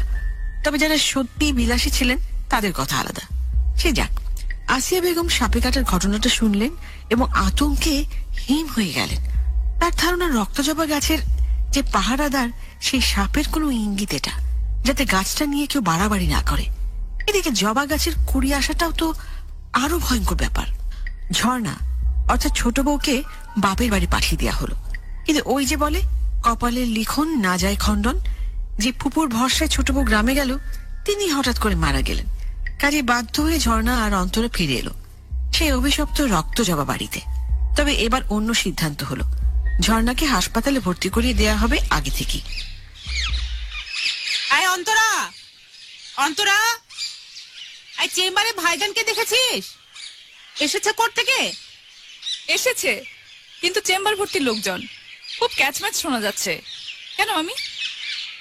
না, এমনি। নুরুর মা তো রাজি, সে প্রতিদিন তোমার জন্য খাবার নিয়ে যাবে আর রাতে থাকবে। মাঝে মাঝে আমিও থাকবো। তাছাড়া কলেজ থেকে তো হাসপাতাল কাছে, আর আসার সময় রোজ দেখা করে আসবো। আগে দেখ শেষ পর্যন্ত আমি হাসপাতালে ভর্তি হই কিনা। এ আবার কেমন কথা? তুমি তো অস্থির হয়ে যাচ্ছ এ বাড়ি থেকে যাওয়ার জন্য, এখন দেখছি উল্টো সুর। সব ব্যাপারে তুই তদন্ত করতে আসিস না তো অন্তরা। খুব কথা শিখেছিস তুই আজকাল। তোমরা সবাই আমাকে সুযোগ পেলে এত বকাঝকা করো কেন বলো তো? তবে তুমি না গেলে মনে মনে আমি খুশি। কার সাথে আমি কথা বলবো বলো তো? মেজো আমি তো কথা বলতে পারে না। মেজো ভাবি কেন কথা বলতে পারে না তার কারণ আমি বুঝতে পেরেছি। ওই ঘটনা যেন আর না ঘটে সেই ব্যবস্থাই করতে হবে। মানে তুমিও কি বোবা হয়ে যাবে নাকি? কি হয়েছে খুলে বলো তো। ও আচ্ছা, এই জন্যই বড় আমাকে খুঁজছিলে তাই না? এবার বুঝতে পারছিস কেন তোকে সবাই বকাঝকা করে? কারণ তুই বেশি বুঝিস আর অতিরিক্ত কথা বলিস। ভাইজান তোকে আদর দিয়ে দিয়ে বাঁধন ছাড়া করে ফেলেছে একবারে। বলো না মামি, তার মানে ওই রক্তজবার অভিশাপে মেজো মামি বোবা হয়ে গেছে, এটাই সত্যি? তা না হলে এত চিকিৎসা, এত ডাক্তার ভর্তি দেখানো হলো, অথচ মানুষটার কথাই বললো না। বড় ভাবের মৃত্যু আর এবারের সমস্ত মেয়েদের পরপর বাচ্চাগুলোর ওরকম অদ্ভুত ভাবে মারা যাওয়া সবই হয়েছে এবারের অভিশাপের কারণে। আচ্ছা, বাবা কি সব সময় জবা ফুল গলায় নিয়ে গাছের তলায় বসে থাকতেন? সব সময় কিনা তা তো জানি না, তবে নানা নাকি একটা ভয়ঙ্কর জিনিস নিজের চোখে দেখেছেন, আর তারপর থেকে রোজ রাতে স্বপ্নেও দেখতেন। ওই ভয়ঙ্কর ঘটনাটা কি? সারা দিন তো মার কাছে গিয়ে বসে থাকিস, অথচ এই গল্পটা এখন ওনার পেট থেকে বের করতে পারলি না। আমাকে তো কিছুই বলে না। তাছাড়া আমি অনেক পরে এই বাড়িতে বউ হয়ে এসেছি। আমি কি করে এত সব জানবো বলো তো? ওইসব ঘটনা তো আমার জন্মেরও আগে। আমিও তো সব শুনেছি, নিজের চোখে তো আর দেখিনি। মাকে জিজ্ঞেস করবি তো কি স্বপ্ন দেখতেন রোজ রাতে? কেন ওইসব নিয়ে পড়েছো?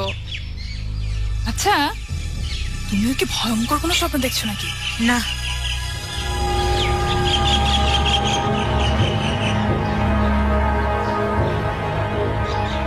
কি হয়েছে কি? তোমরা কি শুরু করলা বলো তো ছোট বউ? আমি এত ঝামেলা করে কমিশনারকে ধরে আগে ভাগে হাসপাতালে সিট নিলাম, আর এখন বলছো তুমি বাড়িতে থাকবে? ভাইজান আপনি রাগ করবেন না, আমি ভালোর জন্য এই সিদ্ধান্ত নিয়েছি। আগের সিদ্ধান্তটাই বরং ভুল ছিল। আমি এই অবস্থায় বাড়ি ছাড়তে গেলে বিপদ বাড়বে, তার চেয়ে উনি যা চায়, মানে এ বাড়ির। তুমি তো মনে হয় অতি চিন্তায় আওলায় ভাবার ক্ষমতা তোমার নষ্ট হয়ে গেছে। তা না হলে 2 দিন আগে যে মানুষ অস্থির হয়ে এই অবস্থায় গ্রামে চলে গেলে এত ঝামেলা করে হাসপাতালে সিট নিতে হলো, সে আবার মুহূর্তেই সব পাল্টাতে চাইছে। আমি আপনার ভাইকে বলেছি, সে আমার সমস্যা বুঝতে পেরেছে, আর এও বলেছে আমি যা চাই তাই হবে। আমি কোথাও যাব না, এ বাড়িতেই আমাকে থাকতে হবে। আসাদের কথা বাদ দাও, এক কাজে পাঠালাম আর সে আরেক কাজের ঝামেলা পাকিয়ে বসে আছে। এখন আর ঢাকা থেকে বাড়ি আসতেই পারছে না, গর্ধপ একটা। আবার ওখানে বসে বসে তোমার কথার সাথে ঢোলের মতো তাল দিয়ে যাচ্ছে। আমি হাসপাতালে যাব না। আমার তো মান সম্মান বলে একটা জিনিস আছে। কমিশনার সাহেবকে আবার কি বলবো? আগেই বোঝা উচিত ছিল। তোমরা মেয়েরা আসলে জট পাকাইতে খুব ভালোবাসো, আর সেই জট খুলতে খুলতে ছেলেদের জীবন শেষ হয়ে যায়। আপনি রেগে আছেন, আমাকে যা বলার বলেন, শুধু মাকে বোঝান। আমি কাউকে বোঝাতে পারবো না, বরং তুমি তোমার নিজেকে বোঝাও কি চাও। অযৌক্তিক আবদার নিয়ে বারবার আমার কাছে আসবে না, যা ইচ্ছে করো। আজকালের মধ্যেই রক্তজবা গাছে ফুল ফুটবে। রক্তজবা গাছে ফুল না ফুটলেও এবাড়ির সমস্ত মহিলাদের মাথায় রক্তজবা ফুল ফুটে বসে আছে। মাথার ভেতরের ওই গাছ আর ফুল জীবনেও নিশ্চিহ্ন করা যাবে না। ভাইজান, আমি যা করছি তাতে সবারই মঙ্গল হবে, আপনি আমার উপর বিশ্বাস রাখেন। আমার কাছে বিশ্বাস আর অবিশ্বাস বলে কিছু নেই। এত বছর পরও যখন পুরনো বিষয়গুলো তোমরা জোর করে টেনে আনতে চাইছো, তখন সবকিছু বিশ্বাসের ঊর্ধ্বে চলে যাচ্ছে।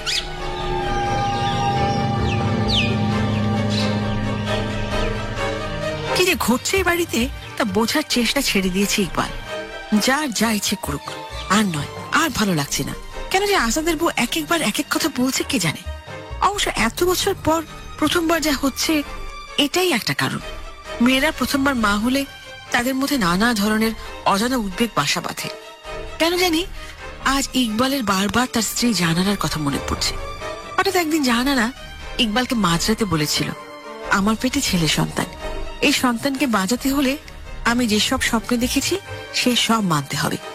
কেউ জানবে না, শুধু তুমি আমাকে সাহায্য করবে। যেসব উদ্ভট স্বপ্ন ইকবালকে ও বলেছিল, সেসব স্বপ্ন বিশ্বাস করা ইকবালের পক্ষে কোনোভাবেই সম্ভব ছিল না। আর সেসব কথা লোক জানাজানি হলে সবাই ভাবতো জাহানারার ভয়ঙ্কর কোনো অসুখ হয়েছে। রাতের পর রাত ওইসব স্বপ্ন জাহানারাকে বদ্ধ উন্মাদ করে দিচ্ছিল। হঠাৎ যেন বাবার মতোই কিছু পরিবর্তন চোখে পড়তে লাগলো। একদিন রাতে ঘুম ভেঙে দেখে জাহানারা নেই। নিকষ কালো অন্ধকারে কোথায় গেল এই মেয়ে? সারা বাড়ি খুঁজে ঠাকুর ঘরের পেছনে যেতেই দেখে জাহানারা মধ্যরাতে রক্তজবা গাছের নিচে বসে আছে। টর্চের সরু আলো ফেলতেই দেখে গাছ ভর্তি ফুল, আর তার নিচে লম্বা করে জিভ বের করে বসে আছে জাহানারা। আর তারপর যা ঘটলো তাকে ইকবাল বিভ্রম ছাড়া আজ পর্যন্ত আর কোনো নাম দিতে পারেনি। সেবারই প্রথম বুঝতে পারলো ওই রক্তজবা গাছটাই যত সর্বনাশের মূল। লোক ডেকে পরদিন সকালে শেকড় সহ গাছটা তুলে ফেলল ইকবাল। তারপরও বাঁচানো গেল না জাহানারাকে। ঠাকুর ঘরের পেছনেই পৃথিবীর অন্ধকার দেখলো জাহানারার সন্তান। ভূমিষ্ঠ হওয়ার সঙ্গে সঙ্গে জোড়া বলি। অনেক রটনা ঘটনা আবারও জন্ম নিল। তবে সময় যেন একসময় সেসব কিছুতে ধুলো ফেলে দিল। মেজবের বিয়ে হলো, মেজবউ অন্তঃসত্ত্বাও হলো। আর তখনই আবার ঠাকুর ঘরের পেছনের রক্তজবা গাছের নতুন করে জন্ম হলো। আসিয়া বেগমের কথায় ভানু মাস্টারকে দিয়ে গাছ কাটানো হলো। আর গাছের গোড়ায় পুঁতে দেওয়া হলো অভিশপ্ত এক কাঁসার ঘটি, যে ঘটি ব্যবহার হতো কৃষ্ণকালীর পুজোয়। সে যাত্রায় মেজবউ বেঁচে গেল, তবে পেটের বাচ্চাটাকে বাঁচানো গেল না। সে সঙ্গে সঙ্গেই তার মুখ অর্থাৎ জবান বন্ধ হয়ে গেল। আর কোনোদিনই সে কথা বলতে পারেনি। সেসব কথা ভুলে যেতে চায় ইকবাল। যে রহস্য লুকিয়ে আছে বাড়িতে তা নিয়ে মাথা ঘামাতে চায় না। কিন্তু এত সব আধুনিকতার মধ্যেও রহস্য বাক্সবন্দী অজানা অলৌকিক যা কিছু এই বাড়ির পরতে পরতে জমে আছে, তাতে কি সত্যি কোনো মুক্তি নেই? থাকার তো কথা, তা না হলে তো লোকে এখনো বিশ্বাস করত চাঁদের বুড়ি চরকায় সুতো কাটে। কত রহস্য ভেদ হলো, অথচ এ বাড়ির রহস্য যেন এই বাড়িতেই ঘুরপাক খাচ্ছে। শুকনো পাতার উপর কেউ হেঁটে গেলে যেমন শব্দ হয়, ঠিক তেমন শব্দ হচ্ছে মাঝরাতে ইকবালের ঘরের পেছন দিকটায়। কুকুর টুকুর হয়তো, না ঠিক হাঁটা নয়, কেউ যেন কিছু একটা টানছে। আশ্চর্য তো, ঠাকুর ঘরের পেছনটায় প্রায় অমাবস্যায় উৎপট শব্দ পাওয়া যায়, কিন্তু তাতে কেউ আর এখন বিচলিত হয় না। হঠাৎ রক্তজবা গাছের কথা মনে হতে কৌতূহল যেন বাদ ভেঙে মনে ঢুকে গেল।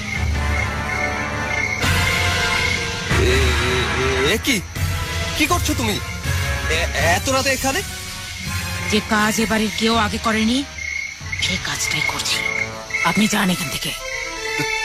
তোমার হাতে ওইটা কি? এটা সেই কাঁসার ঘটি যা এতদিন কেউ হাতে পায়নি। মানে কি বলছো? এই ঘটি তুমি কোথায় পেলে? এটা তো তোমার কাছে থাকার কথা না? কিভাবে পেলে? এই ঘটি তো মুখ বন্ধ করে মাটির নিচে পুঁতে রাখা হয়েছিল। ভানু মাস্টার তাই বলেছিল। এই ঘটি বাড়ির সমস্ত মেয়েরা দেখেছে, শুধুমাত্র বাচ্চা পেটে আসার পর। হাতে পেয়েও নিয়ম কানুন সঠিকভাবে পালন করতে পারে আমি করব, সেই জন্য এই ঘটি আবার আমি হাতে পেয়েছি। তোমার কথা আমি কিছুই বুঝতে পারছি না। তুমি এখান থেকে চলো, ঘরে চলো। এই মধ্যরাতে তোমার এখানে থাকাটা নিরাপদ না। আপনি যান বলছি, আমার কাছে বাধা দেবেন না। আজ প্রথম দিনে কোনো ভুল ভ্রান্তি হোক আমি চাই না। তুমি ঘরে চলো এক্ষুনি। অন্তরাকে ডাকছি আমি, ও তোমাকে জোর করে ধরে নিয়ে যাবে। অন্তরাকে অযথা রাখবেন না, আমি এখান থেকে এক চুলো নড়বো না কাজ না সেরে। এসব কি কি করছো? কোথায় পেলে এসব? সব জোগাড় করেছি। এখন ওই জোড়া পাঠা বলি হবে, আর মাথার রক্ত কাঁসার ঘটিতে নিয়ে তার মধ্যে রক্ত জবা ফুল ডুবিয়ে ঘটি শুদ্ধ করব, তারপর পুকুরে ফেলতে হবে। দেখছেন না রক্ত জবা ফুটে গেছে? তোমার মাথা খারাপ হয়ে গেছে। কি আবল তাবল বকছো? এসবের প্রভাবে তোমার পেটের বাচ্চার ভয়ঙ্কর কোনো ক্ষতি হয়ে যাবে। তুমি না বাচ্চাটাকে বাঁচানোর জন্য ব্যাকুল হয়ে আছো? শোনো আমার কথাটা।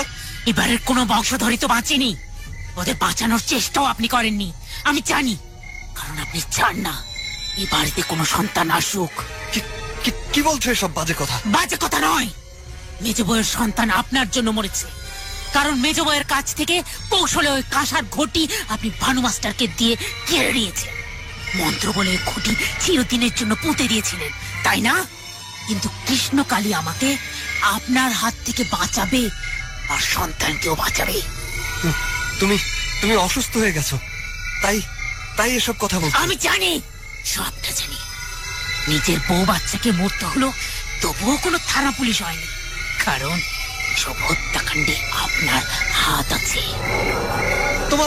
তোমার মাথা কাজ করছে না, তাই এসব বলছো। আর এসব ভয়ঙ্কর ঘটনা আমি যা করছি সুস্থ মাথায় ভেবে চিন্তেই করছি।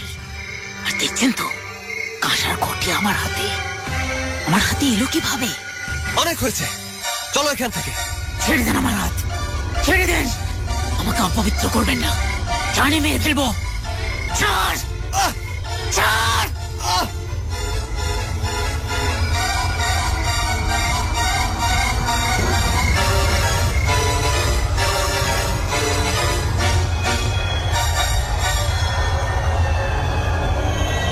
ইকবাল হোসেন জানে এবারের প্রত্যেকটা বউ অন্তঃসত্ত্বা অবস্থায় ঠাকুর ঘরের পেছনের ওই পুকুর পাড়ে কাঁসার ঘটি দেখেছে। এও জানি ওই ঘটি ভর্তি ভোগী নাকি স্বপ্নে চায় ওই পুকুরে ফেলে দেয়া এবারের প্রতিষ্ঠিত কৃষ্ণকালী, যাকে ভক্তি শ্রদ্ধায় পুজো করতেন আদি মালিক শশীকান্ত বাবু। ইকবাল চায় না এই বাড়িতে এসব ঘটনা ঘটুক, তবে ছোট ভাইয়ের বাচ্চাটাকে সে বাঁচাতে চায় সত্যি। কি করবে এবার ভেবে পাচ্ছে না। ছোট ভাইটাই এমন জরুরি কাজে আটকা পড়েছে যে কাজটা মাঝপথে ফেলে আসতেও পারবে না। আর মেজো ভাইটা এসবের ধারই ধারে না, দিন রাত কাজকর্ম ফেলে শুধু জুয়া, তাস আর মদের নেশায় ডুবে থাকা। বোবা বউটা কোনো প্রতিবাদও করতে পারে না। ওই ছেলে এতটাই বিগড়ে গেছে যে ওকে ওর মতো থাকতে না দিয়ে কোনো উপায়ও নেই। এভাবে হাজারটা জটিলতা সামলে দিন কাটাচ্ছে ইকবাল হোসেন। রাতের ঘটনাটা তাই চেপে গেল, যা দেখেছে ভুলে যেতে চায়, আর সেই সঙ্গে চায় এই ঘটনার পুনরাবৃত্তি যেন না ঘটে। একটা কিছু ব্যবস্থা নিতেই হবে, তবে তা কৌশলে।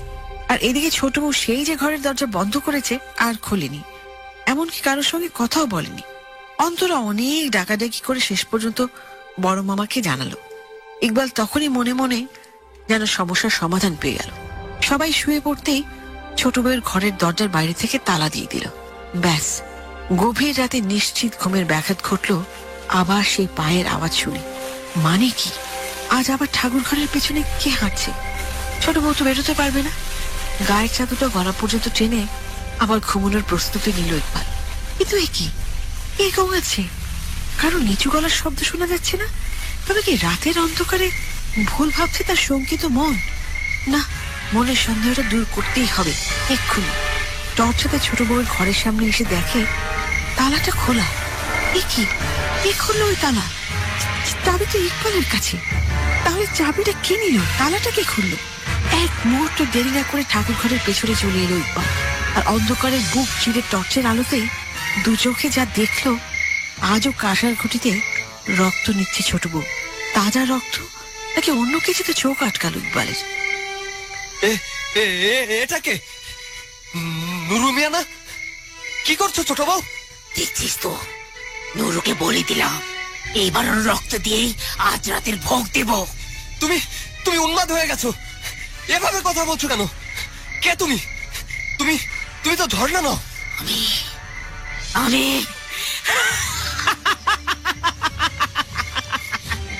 আমি দীর্ঘদিন ধরে ক্ষুধার্ত, তাই রক্ত চাই, আরো রক্ত।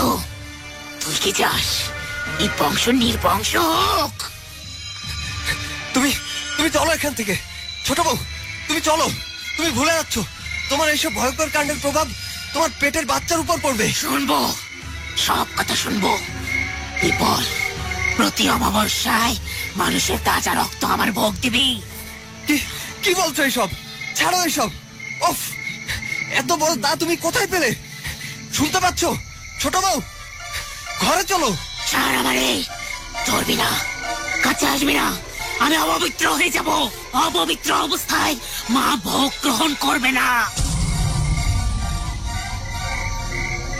জলজ্জন্ত একটা মানুষের মাথা শরীর থেকে আলাদা করে কিভাবে নির্বিকারে ছোট বউ কাঁসার ঘটিতে রক্ত ভরছে তা বিশ্বাস করার মতো যুক্তিতর্ক বা প্রশ্নের নানান স্রোতের ধারা কোনো কিছুই যেন ইকবালকে স্পর্শ করছে না। নুরু মিয়াকে কিভাবে ছোট বউ রাতের বেলায় ওই রক্ত জবান নিচে নিয়ে এলো? না, এসব ভাবার চেয়ে এখন অনেক বেশি জরুরি নুরু মিয়ার মাথা শরীরটাকে গোপন করে ফেলা। রাত শেষ হবার আগেই সবটাকে সামনে নিতে হবে। হুট করে পুলিশে ঝামেলা হবে না, তাই লাশ পুকুরে ফেলাই সবচেয়ে নিরাপদ। তার আগে ভারী কিছুর সঙ্গে বাঁধতে হবে যাতে লাশটা ভেসে না ওঠে।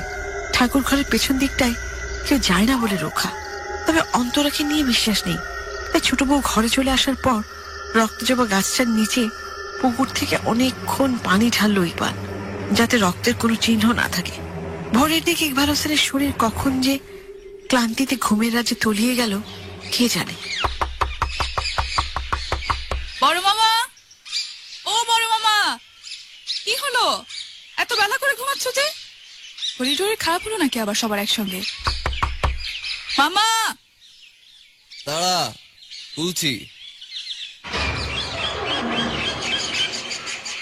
তোমার জ্বর টর হয়নি তো? কত বাজে ঘড়িতে দেখেছো? চেম্বারে যাবে না আজকে? আজকে তো শনিবার নয়। ওরে বাবা, এত বেজে গেছে। ডাকবি না? নুরুর মা কই? তুই এসব নিয়ে এলি যে? নুরুর মা আজ আসবে না। নুরুকে গত রাত থেকে নাকি পাওয়া যাচ্ছে না। এই নাও তোমার চিরতার পানি। কি করে যে এইসব যক্ষদিতা বস্তু গেল কে জানে। সকাল সকাল গলা, জিভ, পেটের নাড়ি ভুড়ি এসব তিতা করার কোনো মানে আছে? নুরু মিয়াকে পাওয়া যাচ্ছে না, কোথায় যাবে ছেলেটা? কোথায় আর যাবে? নির্ঘাত বন্ধুদের সঙ্গে নাইট শো দেখে কোনো বন্ধুর বাড়িতে পড়ে পড়ে ঘুমাচ্ছে। ঘুম ভাঙলে ঠিকঠাক চলে আসবে। মনে নেই এর আগেও তো 2-1 বার এমন হয়েছিল। নুরুর মা অস্থির হয়ে গেল আর তখনই মাথা নিচু করে আমাদের বাড়িতে নুরু ঢুকলো। নুরুর মা কখন এসেছিল? এই তো 6:30-7টা নাগাদ। যাই বলো, আজ নুরুর পিঠে আবার বেদ ভাঙবে। তুই এখানে দাঁড়িয়ে আছিস কেন? কলেজ নেই তোর? আজ যাব না। তোর মামি ভীষণ অসুস্থ, সকাল থেকে দরজা খুলেনি। আবার ভেতর থেকেও বলেছে যেন না ডাকি। শরীর ভালো লাগলে তারপর উঠবে। কত বলি আমাকে সঙ্গে নিয়ে ঘুমাও, কথা শোনে না, একা একা ঘুমাবে। না না, ওর সঙ্গে ঘুমানোর দরকার কি? ওর এখন আরাম করে ঘুমানোর দরকার। তুই বরং কলেজে চলে যা। মেজো মামি একা একা সব সামলাতে পারবে না। আর নুরুর মতো আজ আর কোনো কাজই ধরবে না। নুরুকে খোঁজার বাহানায় সারা পাড়া বেড়াবে। আচ্ছা অন্তরা, আজ সকালের দিকে একবারও রক্ত জবার ধারের কাছে গিয়েছিলি? সকাল থেকে আমি ভীষণ ব্যস্ত। আর হঠাৎ তুমি এই কথা জানতে চাইছো কেন বলো তো? ও বুঝেছি, গাছে ফুল ফুটেছে বলে। এই না বললি যাসনি, তাহলে ফুল ফুটেছে জানলি কিভাবে? সে তো গত পরশু ফুল ফুটেছে, ছোট মামি দেখালো তাই। কিন্তু তুমি বলো তো? ভ্রু কুচকানোর কোনো বিষয় না, এমনি। যা এখন, বেশ কদিন গাছটা দেখিনি তাই। গত রাতে কি মামা, গত রাতে আবারও কৃষ্ণকালী ভূতের হাঁটা শব্দ পেয়েছো নাকি? আরে না, ভূত পেতে আবার হাঁটে নাকি? ওইসব কুকুর টুকুরের পায়ের আওয়াজই মানুষ ভয় পায়। আমার ভীষণ ইচ্ছে হয় জানো মামা, অমাবস্যার ঘোর অন্ধকারে একবারও রক্ত জবার নিচে গিয়ে দেখি সত্যি সত্যি কোনো ভৌতিক কাণ্ড ঘটে কিনা। কিন্তু অত সাহস হয় না। বাজে কথা রাখতো, আমার চাটা দিয়ে যাস। মেজো বেরিয়েছে? হ্যাঁ, চেম্বার থেকে কিছুক্ষণ আগেই বের হলো দেখলাম।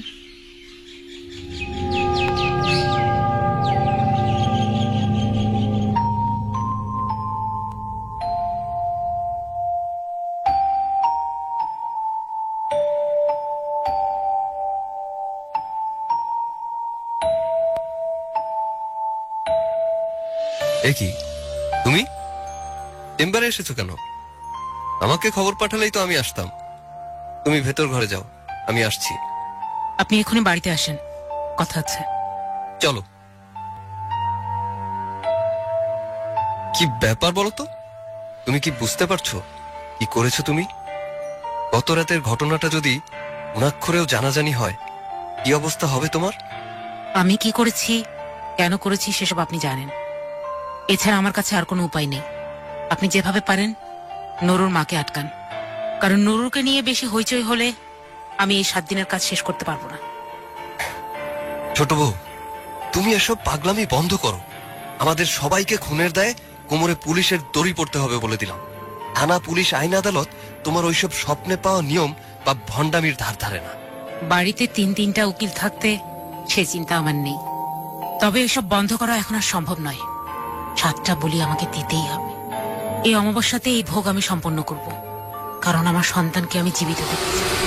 7টা বলি মানে কি বলছো? তুমি তো সত্যিই উন্মাদ হয়ে গেছো। তোমাকে আজই আমি হাসপাতালে ভর্তি করে রেখে আসবো। এতে কোনো লাভই হবে না। আমাকে 100টা তালা দিয়ে বন্দি করলেও আমি আমার কাজ করব। হাসপাতালে রেখে আসলে আপনার বিপদ আরো বাড়বে, লোক জানাজানি হবে। আচ্ছা কি চাইছো তুমি? কেন করছো ভয়ঙ্কর অন্যায়? আমার কথা শুনুন, আপনি বুদ্ধিমান, সবটা সামলানোর দায়িত্ব আপনার। আপনি গত রাতে যেভাবে লাশটা গুম করেছেন সেভাবে বাকি 7টা লাশ গুম করবেন। তুমি তুমি কি আমাকে ভয় দেখাচ্ছ? না, আপনি নিজেই ভয় পাবেন। আমি তোমাকে পুলিশে দেব, আর ছোটকে আজই আসতে বলছি। আপনার ভাই আসবে না, সে ব্যবস্থা আমি করে রেখেছি। আর পুলিশের কাছে আপনি যাবেন না এটা আমি জানি, কারণ হাজতে আমাকে যে আটকে রাখা যাবে না সেটা আপনি খুব ভালো করে বুঝে গেছেন। তুমি যা করছো তাতে কোনো লাভ হবে না, কারণ অন্যায় ভাবে কিচ্ছু হয় না। সবাইকে আপনি বাধা দিয়েছেন, এটাই আপনার অন্যায়। আমার কোনো অন্যায় হচ্ছে না। যেভাবে হোক ওই রক্ত জবার অভিশাপ থেকে আমি এই বাড়ি মুক্ত করবই। তুমি যা করছো সবটা তোমার ভুল। যা তুমি স্বপ্ন ভাবছো সবটা তোমার তীব্র কল্পনা। দয়া করো, আমি আমি হাত জোড় করছি, দয়া করে এসব বন্ধ করো। প্রয়োজনে আমি তোমাকে ভালো কোনো কবিরাজ দেখাবো। যদি তুমি চাও আমি ভানু মাস্টারকে বাড়িতে রাখতে পারি, উনি তো কৃষ্ণকালীর পূজা করেন। তাছাড়া ভানু মাস্টার যদি চায়। খবরদার, এ বাড়ির কৃষ্ণকালীকে নিয়ে কোনো বাড়াবাড়ি করবেন না, তাহলে সবাইকে বলি হতে হবে।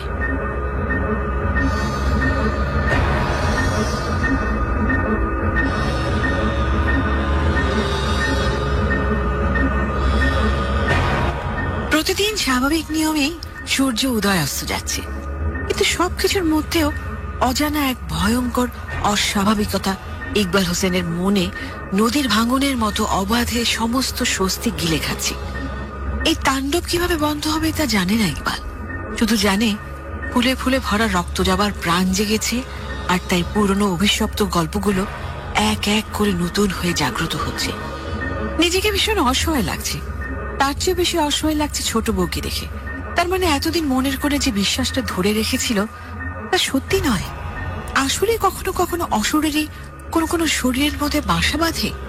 ইকবাল হোসেনের মা সবসময় বলতেন এ বাড়িতে কৃষ্ণকালী আছে, আর ওই কালী অন্তঃসত্ত্বা মেয়েদের উপর ভর করে, কারণ কৃষ্ণকালীর সঙ্গে ইকবালের বাবা ভয়ঙ্কর অন্যায় করেছিলেন। কি সে অন্যায়? তবে কি সেই অন্যায় শুধরানোর চেষ্টাই করছে ছোট বউ? এবার এ বাড়ির বংশধর সত্যি সত্যি বাঁচবে তো, নাকি অতীতে ঘটে যাওয়া তীব্র বেদনাদায়ক স্মৃতিগুলো এবারও ফিরে আসবে? নিজেকে স্বাভাবিক রাখছে ইকবাল।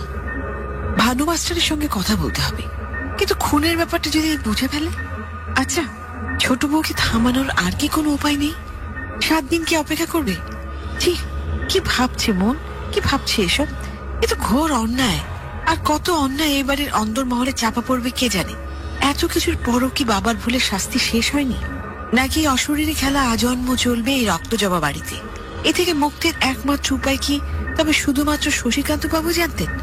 সারা বিকেল নিজের ঘরেই বসেছিল ইকবাল হোসেন, চোখের সামনে মোটা মোটা আইনের বই খোলা, অথচ মন ভাবনার নৌকে কেবল এবারে রহস্যময়তার অতল সমুদ্রে ডুবেই যাচ্ছে। ভেসে থাকার জন্য একটা খড়কুটোও পাচ্ছে না। অতল থেকে আরো অতলে প্রাচীন রহস্য গল্পের বাক্সবন্দি ভয় গভীরে টেনে নিচ্ছে।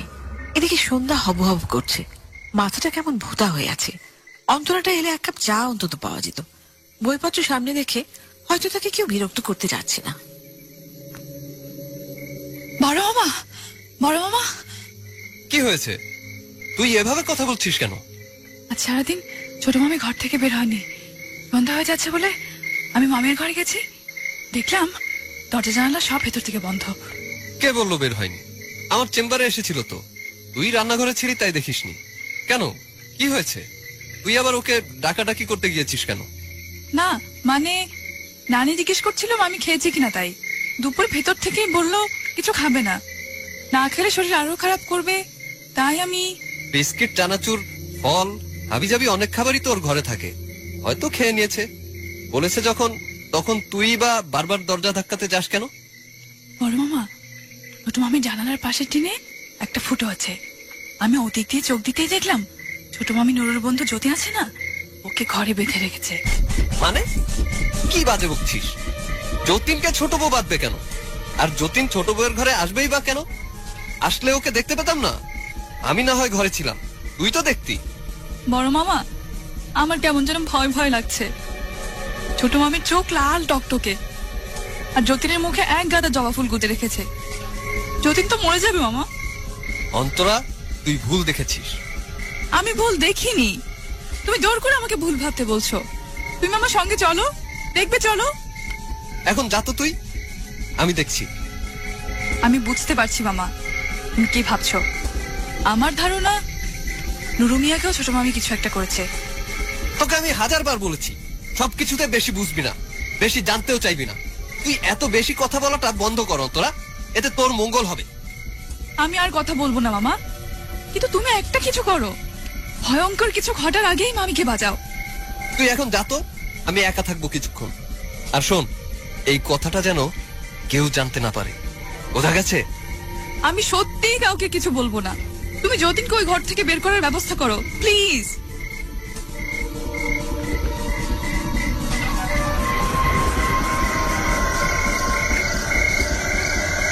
ছোট বউ, আমার কথাটা শোনো, যতীনকে ছেড়ে দাও। তোকে তো আগে বলেছি 7টা বলি আমাকে দিতেই হবে। তাজা রক্ত চাই আমার। সামনে থেকে সরে যা, তা না হলে তোর মাথা এক কোপে আলাদা করে দেবো। গতকালই নুরু মিয়া মিসিং, আর আগামীকালই যদি যতীনকে পাওয়া না যায় তাহলে তোমার মানে আমাদের সবার বিপদ হবে। আমার কথাটা শোনো, আমি তোমাকে সব ব্যবস্থা করে দেবো। চলো ঘরে চলো। আমি কৃষ্ণকালীর ভোগের ব্যবস্থা নিজেই করে নিতে পারবো। এতকাল এই বাড়িতে কৃষ্ণকালী অভুক্ত ছিল, তখন কিছু করিসনি তো। কারো সাহায্য আমার লাগবে না। শুধু এই 7টা দিন আমার নিয়ম কানুনে কোনো বাধা দেওয়া চলবে না, তাহলে ঘোর অমঙ্গল নেমে আসবে এই বাড়িতে। তোমার নিয়ম কানুনে কোনো বাধা দেব না, সত্যি বলছি। আমার একটা কথা শোনো ছোট বউ, আমি তোমাকে লোক এনে দেবো দূরের গ্রাম থেকে। যতীনকে ছেড়ে দাও। সরে যা, তুই সরে যা। কুয়াশা।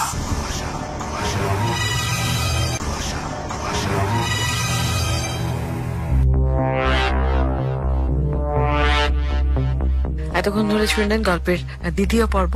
কেমন যেন খুব নৃশংস টাইপের একটা গল্প শুনছি আজকে আমরা। একটা বাড়ি, যে বাড়ির নাম রক্তজবা, সেই বাড়ি নিয়ে অদ্ভুত কাণ্ড কারখানা চলছে। কি অভিশাপ রয়েছে বাড়িতে কেউ জানি না এখনো পর্যন্ত আমরা। আসুন তাহলে শেষ পর্ব থেকে সব জেনে নেব। আপনি শুনছেন কুয়াশা এবিসি রেডিও 89.2 FM এর সঙ্গে রয়েছে শারমিন। ফিরে আসছি গল্প শেষের পর। যতীনের মাথা শরীর থেকে আলাদা হয়ে গেল এক নিমেষেই। তাজা রক্তের পিনকি গল গল করে কাঁসার ঘটিতে পড়ছে। এই দুঃসহ দৃশ্য সহ্য করা সাধারণ মানুষের পক্ষে সম্ভব নয়। অথচ ইকবাল হোসেন চোখ বড় বড় করে তাকিয়ে আছে শুধু, কিচ্ছু করার নেই। ছোট বউ বিড় করে কিসব যেন বলছে। রক্তজবার টকটকে লাল ফুল ওই কাঁসার ঘটিতে ডুবিয়ে পুকুরে যতীনের রক্ত ঢেলে দিচ্ছে, আর কেমন যেন পাগলের মতো টলছে। মনে হচ্ছে এক্ষুনি মূর্ছা যাবে। এসব কি সত্যি ঘটছে? বাস্তব আর অবাস্তবের সীমারেখাটা আসলে কোথায়? তাকিয়ে থাকা ছাড়া আর কিছু করার নেই বলেই এখন এই ঘটনাটাকে ইকবালের ঠিক স্বপ্ন বা স্বপ্ন জগতের কিছু একটা মনে হচ্ছে। সমস্ত নিয়ম মেনে টালমাতাল ঝর্ণা ভরা পেট নিয়ে ঘরে চলে যাচ্ছে আস্তে আস্তে। ওর দুপায়ে রাজ্যের ক্লান্তি, আর দু চোখের রং রক্তের মতো লাল। হঠাৎ কেউ যেন দৌড়ে গেল। কে যাচ্ছে? কার পায়ের আওয়াজ? কে কে কে ওখানে? কে তুমি? দাঁড়াও দাঁড়াও বলছি। কে দাঁড়িয়ে আছো? কথা বলো, তা না হলে। বড় মামা, আমি। অন্তরা, তুই এখানে কি করছিস এত রাতে একা একা? বড় মামা, আমি সবটা দেখেছি। যতীনকে ছোট মামি। অন্তরা, অন্তরা আমার কথা শোন, তুই ভয় পাস না, ঘরে যা। আমি এদিকটা দেখছি, কাউকে কিচ্ছু বলা যাবে না রে। তবে কি নুরু মিয়াকেও এভাবে? আমার ভীষণ ভয় লাগছে মামা। আমি মনে হয় এখনই মারা যাব। চল চল ঘরে চল, তোকে ঘরে দিয়ে আসি। কাঁদিস না, ভয়ের কিচ্ছু নেই। তুই কিছুই দেখিসনি এটা ভাব। কাঁদে না, আস্তে। মামা, মামা, যতীনের লাশটার কি হবে? দিনের বেলায় তো কেউ না কেউ এই দিকটা চলে আসতে পারে। আমি যতীনের বডি সরাচ্ছি, তুই ঘরে যা। খবরদার কাঁদবি না, কোনো কথা বলবি না, কাউকে না। ছোট মামি আমাকেও মেরে ফেলবে না তো? ঘরে চল অন্তরা, এখন এসব কথা বলার সময় নয়। লাশটা সরাতে হবে, চল আমার সঙ্গে।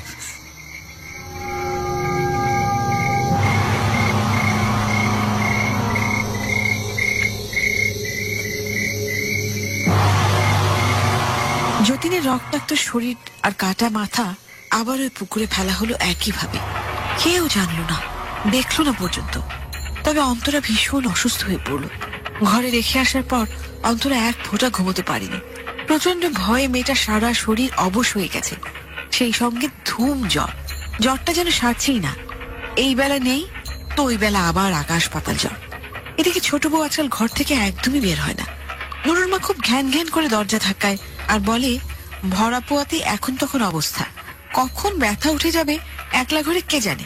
হাসপাতালে ভর্তি করান মিয়া ভাই। নুরুর মায়ের সরল চোখে সবকিছু স্বাভাবিক নিয়মে চললেও সমস্ত অস্বাভাবিকতা টের পাচ্ছে কেবল ইকবাল হোসেন। যদিও নুরুর মাকে কড়া করে বলে দিয়েছে ছোট বউকে জ্বালাতন করবে না। ডাক্তারের সঙ্গে নিয়মিত কথা হচ্ছে। নুরুর মা থাকে চর এলাকা থেকে একে একে 5টা ছেলে নিখোঁজ। অথচ এই নিয়ে কোনো তোলপাড় নেই, কারণ চরের কোনো বয়স্ক লোক নাকি ওদের 5 জনকে একসঙ্গে দেখেছে। তার চেয়ে অবাক ঘটনা হলো নুরু আর যতীন সহ বাকি 3 জনই নাকি একসঙ্গে শহরে গিয়ে কাজ করছে এমন খবর পাওয়া গেছে। এবং এই কাজের ঘটনা যে সত্যি তার প্রমাণ হচ্ছে রীতিমতো শহর থেকে ওরা সবাই বাড়িতে 500 করে টাকাও পাঠিয়েছে। সত্যি 500 টাকার কত ক্ষমতা! দিব্যি হারিয়ে যাওয়া ওই সমস্ত ছেলেগুলোর নাম নিয়ে সন্দেহ তোলপাড় আপাতত এটা সেটা বন্ধ করে দিয়েছে। কিন্তু অদ্ভুত ভাবে ইকবাল হোসেন ভাবছে, কে করলো এই কাজ? কে এভাবে দিনের পর দিন ছোট বউকে আড়াল থেকে সাহায্য করছে? নাকি এর পেছনেও আছে কোনো নতুন রহস্য? তবে সেই রহস্য হোক আর অলৌকিক ক্ষমতার জাদুবল হোক, অথবা ঝর্ণাকে সাহায্যকারী কোনো মানব বন্ধু হোক, এটা ইকবাল হোসেনের কাছে বিস্ময়। এ বিষয়ে রক্তজবা বাড়ির অন্য সব ধোঁয়াটে গল্পের মতোই অদ্ভুত বটে। এত সব বিস্ময় হজম করতে না করতেই দরজার ওপাশে দাঁড়িয়ে থাকা নতুন বিস্ময় যেন ঠেলে ভেতরে চলে এলো।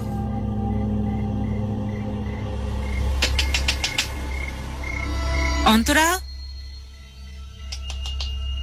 আয় অন্তরা, দরজাটা খোল। অন্তরা,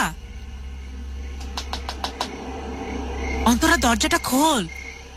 কে কে কে কে এত রাতে? এত রাতে কে? আমি অন্তরা, তোর ছোট মামি। দরজাটা খোল না একবার। এত রাতে তুমি? কি কি হয়েছে? আগে দরজাটা খুলবি তো, তারপর বলছি।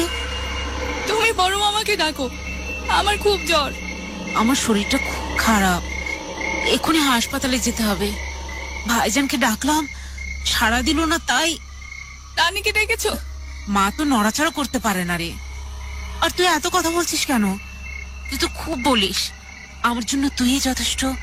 তাহলে এখন দরজা না খুলে এত কথা বলছিস কেন? তুই কি ভয় পাচ্ছিস? না, ভয় পাবো কেন? দাঁড়াও একটু, দরজা খুলে দিচ্ছি এখনই।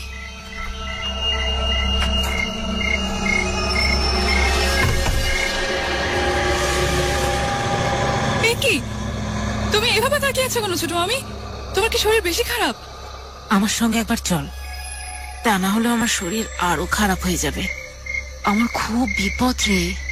কি হয়েছে বলবে তো? আর আর কোথায় যাব? এক্ষুনি ওই রক্তজবা গাছটা কাটতে হবে, তা না হলে আমাকে মেরে ফেলবে রে। কি বলছো তুমি? তুমি একা এত রাতে রক্তজবা গাছ কাটবে মানে? আর আর কে মারবে তোমাকে? এই বাড়ির আসল মালিক আদি কৃষ্ণকালী।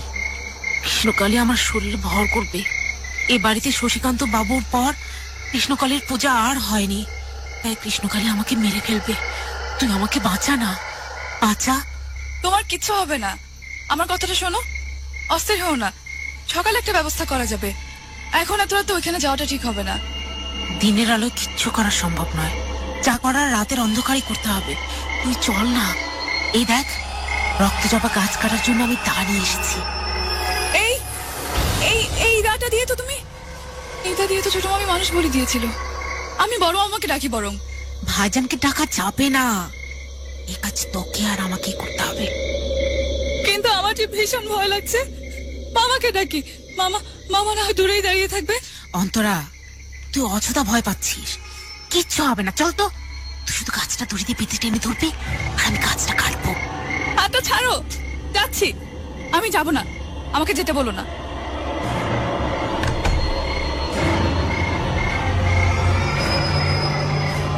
অন্তরা, দরজা খোল বলছি। আমি কিন্তু দরজা ভাঙবো এবার। ভালো ভালো বেরিয়ে আয়, আমার হাতে অত সময় নেই। অন্তরা, অন্তরা, দরজা খোল, দরজা খোল বলছি। আমি মরে গেলেও দরজা খুলবো না।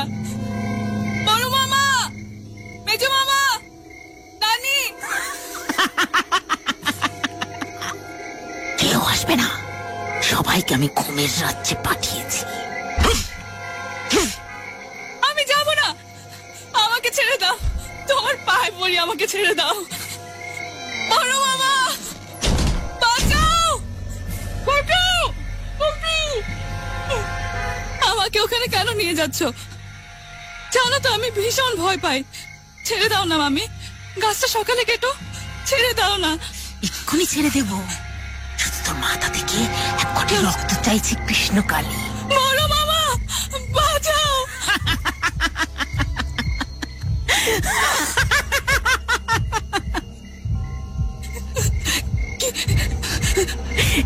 কি করছো এসব?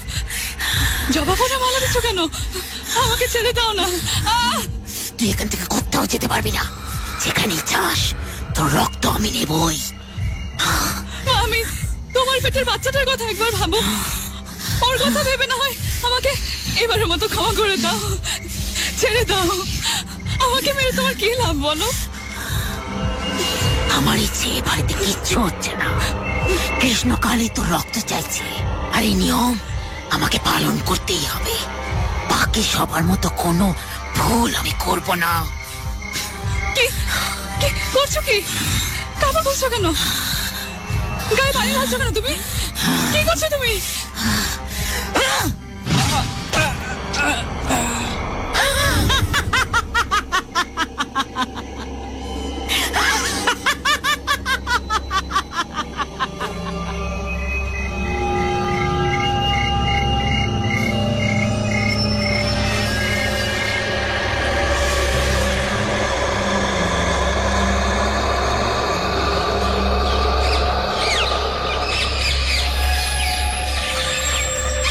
ভানু মাস্টার ওই রক্তচাপা গাছের নিচে কিসের আসন সাজাচ্ছে ভাইজান?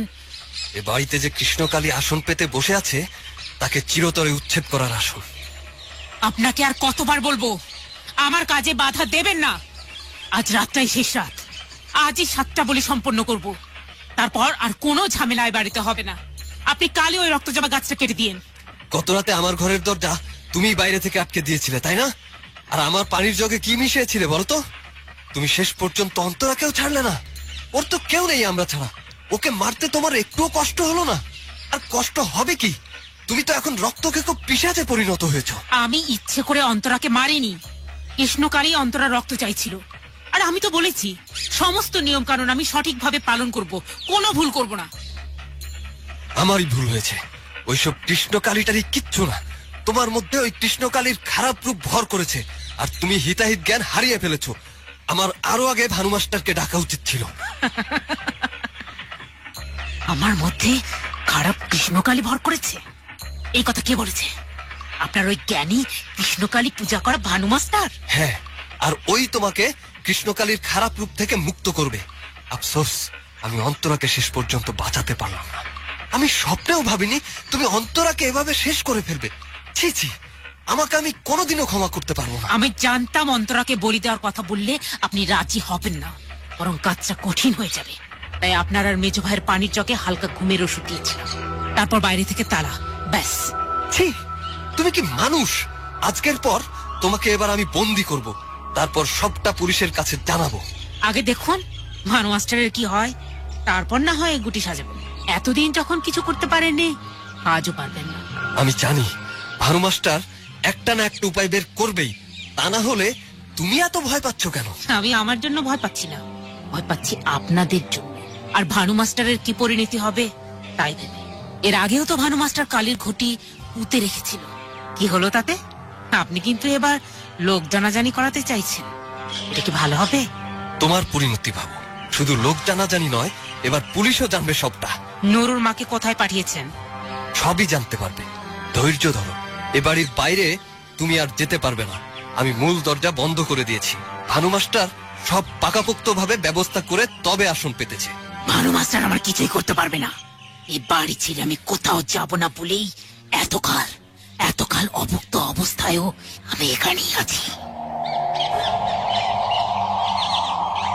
ভানু মাস্টার সব নিয়ম কানুন মেনে রক্তজবার গাছের নিচে আসন পাতলেন আর বললেন এখনই গাছটা কেটে দিতে হবে, তারপর বাকি সব কাজ। কিন্তু অদ্ভুত ভাবে একটা ঘটনা ঘটল। ভানু মাস্টারের বাম চোখে সাপ এসে ছুবুল দিয়ে দিল। রক্তজবা গাছে কোথা থেকে এমন বিষাক্ত সাপ এলো কে জানে। তবে কি এটা সেই সাপ যে সাপ শশীকান্ত বাবুকে ছবুল দিয়েছিল? আর সাপে কাটলে এত রক্তক্ষরণ হয় কখনো? শেষ পর্যন্ত হাসপাতালে নিয়েও ভানু মাস্টারকে বাঁচানো গেল না। প্রচুর টাকা পয়সা দিয়ে ইকবাল হোসেন দ্রুত সবকিছু চাপা দিয়ে স্বাভাবিক পরিস্থিতিতে নিয়ে এলেন ঠিকই, কিন্তু সেই রাতের ভয়ানক গল্পের শেষ লাইনটা নিজের মতো করে সাজাতে পারলেন না। ভানু মাস্টারের লাশ দাহ করে ওনার বাড়ির লোকজনের সাথে দফায় দফায় পরামর্শ সহানুভূতি সেরে বাড়ি ফিরতে বেশ রাত হলো। এদিককার ঝামেলা ইকবাল হোসেন ভুলেই গেল যে আজ রাতে কৃষ্ণকালীর জন্য 7টা বলি দিতে হবে, আর সেই সঙ্গে ছোট বউয়ের কথা মতো এ বাড়ির অর্থাৎ রক্তজবা অভিশাপ মুক্ত হবে, যার জন্য এত কালের এত অপেক্ষা। সেই অপেক্ষা শেষ হলো কি? বাড়ি ফিরতেই বুকের ভেতরটা কেমন যেন ধক করে উঠল। একই ভেতর বাড়ির সমস্ত বাতিগুলো নেভানো কেন? মেজো বউ, মেজো, এই মেজো, কোথায় গেলি সব? মেজো বউ, একই মেজোর দরজা বাইরে থেকে বন্ধ। এই মেজো, মেজো, মেজো বউ, না ভেতরে ভেতরে কেউ নেই নাকি? ছোট বউ, ছোট বউ, ছোট বউ, ছোট বউ কি তবে ঠাকুর ঘরের পেছনে? উফ, আর কত আমি সামলাবো একা একা? মেজরটার কি কোনোদিনই হুঁশ হবে না? আমি বাড়ি নাই, অথচ ও কি কি হলো এসব? আমার ভুলেই কি সব শেষ হলো? আমি কি তবে মা, মা কোথায়?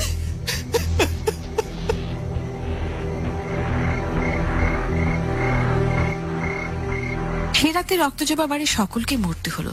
ভাগ্যক্রমে কেবল বেঁচে রইলেন বৃদ্ধা আসিয়া বেগম। হয়তো এবারের অনেক অজানা কথা তিনি জানেন বলেই বেঁচেছিলেন। সত্যিটা ইকবাল হোসেনকে জানানোর জন্য। কত আর গোপন রাখবেন? কৃষ্ণকালের স্বপ্ন নির্দেশ মতো এত মানুষের রক্ত ওই জাগ্রত কাঁসার ঘড়িতে ভরে পুকুরে দেওয়ার পরও অভিশাপ মুক্ত হতে পারেনি ছোট বউ। শেষ বলি তাকেই হতে হলো, আর সেই সঙ্গে তার নিষ্পাপ শিশুটিকেও। ইকবাল হোসেন রক্তজবা গাছের নিচে ছোট বউ আর তার সদ্য ভূমিষ্ঠ হওয়া সন্তানের শরীর থেকে ছিন্ন মাথা দেখে বুঝতে পারে এ বাড়ির পুরনো ইতিহাসের পাতায় যে অভিশাপ লেখা হয়ে আছে তার কোনোদিনও মুছে যাবার নয়। শুধু তাই নয়, মেজ ভাই আর তার স্ত্রীর লাশও পুকুরে ভাসছিল। হঠাৎ ইকবালের মনে হলো ছোট বউ হয়তো ছোট ভাইকেও এভাবে মেরে গুম করে দিয়েছে। তা না হলে এতদিন সে বাড়ি ফিরল না কেন? বাকি রাত ইকবাল হোসেন নিঃশব্দে লাশ দুটো শরীর আর মাথা নিয়ে বসে রইল ওই রক্তজবা গাছের নিচে। পুকুর থেকে লাশ উঠালো না পর্যন্ত। ভয় হচ্ছে না কেন? এক দৃষ্টিতে ছোট বউয়ের বাচ্চাটার দিকে তাকিয়ে রইল। ইস, কি সুন্দর মুখখানি। থানা পুলিশ, কোর্ট কাছারি অনেক কিছুই হলো। ইকবালের জেলও হলো, আবার জেল থেকে মুক্তিও পেল। কিন্তু ইকবাল হোসেন আর স্বাভাবিক জীবনে ফিরতে পারলেন না। আসিয়া বেগম মৃত্যুর আগে যা বলে গেলেন তা হচ্ছে রক্তজবা বাড়ির কোনো খাস দলিল ছিল না। শশীকান্ত বাবুর পূর্বপুরুষদের জমিদারি আমলের সময় এ বাড়ি তারা ভোগ করতেন। এ বাড়ি তাদের কেনা সম্পত্তি ছিল না। সেই সময় থেকে এই বাড়িতে কৃষ্ণকালীর পুজো হতো। কৃষ্ণকালীর মূর্তি এই বাড়িতেই ছিল। সবাই বলতো খুব জাগ্রত ছিল সেই কৃষ্ণকালীর মূর্তি। শেষ পর্যন্ত শশীকান্ত বাবু এই পূজা করতেন। শশীকান্ত বাবু চিরকুমার ছিলেন এবং তার বাবার একক সন্তান। তাই তার কোনো ভাগিদার না থাকায় কৌশলে চতুর মাইনুদ্দিন সিরাজ এই রক্তজবা বাড়িটা দখল করার জন্য প্রথমে ঠাকুর ঘরে পুজোর যে কাঁসার ঘটি শশীকান্ত বাবু ব্যবহার করতেন ওর ভেতরে বিষাক্ত সাপ ঢুকিয়ে রাখে। পুজোর কাজে ঘটি ব্যবহার করতে গেলেই শশীকান্ত বাবুর চোখে সাপ ছবল দেয়। অথচ আশ্চর্য বিষয়, শশীকান্ত বাবু তারপরও বেঁচে যান। মাইনুদ্দিন সিরাজ শশীকান্ত বাবুর বন্ধুর মতোই ছিলেন, অথচ ভেতরে ভেতরে তার ছিল দুনির্বার লোভ। এত কিছুর পরও যখন লোভ সম্বরণ হয়নি, তখন এক অমাবস্যার ঘোর অন্ধকার রাতে ঘুমন্ত শশীকান্ত বাবুকে রক্তজবা গাছের নিচে খুন করে মাইনুদ্দিন। তারপর কৃষ্ণকালী মূর্তির মাথাটা ভেঙে শরীর থেকে আলাদা করে মাথাটা পুকুরে ফেলে, আর কৃষ্ণকালীর মূর্তির শরীরের সঙ্গে শশীকান্ত বাবুর শরীর বেঁধে পুকুরে ফেলে দেয়, যাতে লাশ ভেসে না ওঠে। কেননা কৃষ্ণকালীর মূর্তিটা ছিল পোড়া মাটির। শশীকান্ত বাবুর লাশ ভেসে ওঠেনি ঠিকই, কিন্তু কৃষ্ণকালী ফিরে এলো আবার। এই ঘটনার কোনো সাক্ষী ছিল না, কেউ জানতো না এই গল্প।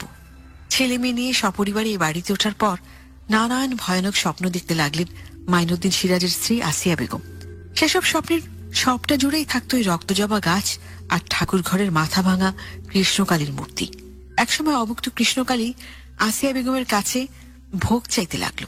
উনি সময় অসময় ওই রক্তজবা গাছের নিচে বসে থাকতেন। ছেলেমেয়েরা তখন ছোট।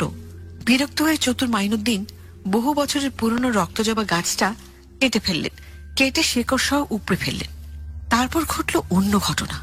কোন এক অলৌকিক ক্ষমতার হাত ধরে একই জায়গায় আবারও জন্ম নিল রক্তজবা গাছ।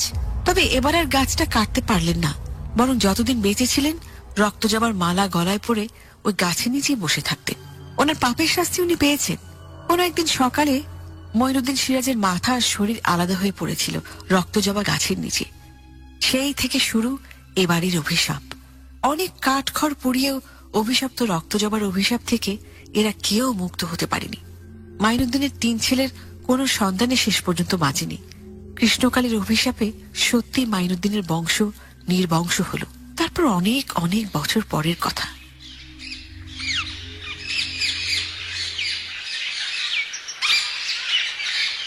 এই যে বলতে চাচ্ছিলাম, শুনছেন? শুনতে পাচ্ছেন? প্লিজ আমার সঙ্গে একটু কথা বলুন। এত বড় দা নিয়ে আপনি কি করবেন আঙ্কেল? এই দা আপনাকে কে দিয়েছে? আচ্ছা, আপনার এই বাড়ি নিয়ে অনেক গল্প আছে আমরা শুনেছি। আপনি আমাদের একটু হেল্প করবেন সেসব গল্প বলে? আপনার মুখ থেকে আমরা ছোট্ট করে একটু শুনতে চাই প্লিজ। আচ্ছা আচ্ছা, ঠিক আছে, এটুকু শুধু বলেন, আপনি কখনো কৃষ্ণকালীকে দেখেছেন নিজের চোখে? এই পুকুর থেকে নাকি অমাবস্যায় কাঁসার ঘটি উঠে আসে, এটা কি সত্যি? ওই কাঁসার ঘটি ভর্তি রক্ত দিয়ে নাকি কৃষ্ণকালীকে ভোগ দেওয়া হয়? না, কোনো লাভই হলো না। এই চল শিপন, পুরো একটা সাউন্ড পর্যন্ত করলো না। রেঞ্জ মনে হচ্ছে স্ক্রিপ্টটা কল্পনার উপর জোর দিয়েই সাজাতে হবে। আপনি আমাদের কোনো সাহায্য করবেন বলে মনে হয় না। এত অস্থির হচ্ছিস কেন? বাড়িটা দেখেছিস কেমন এন্টিক সবকিছু? আরে এ বাড়িতে সাধারণ গল্প অসাধারণ ভাবে শুট করা যাবে।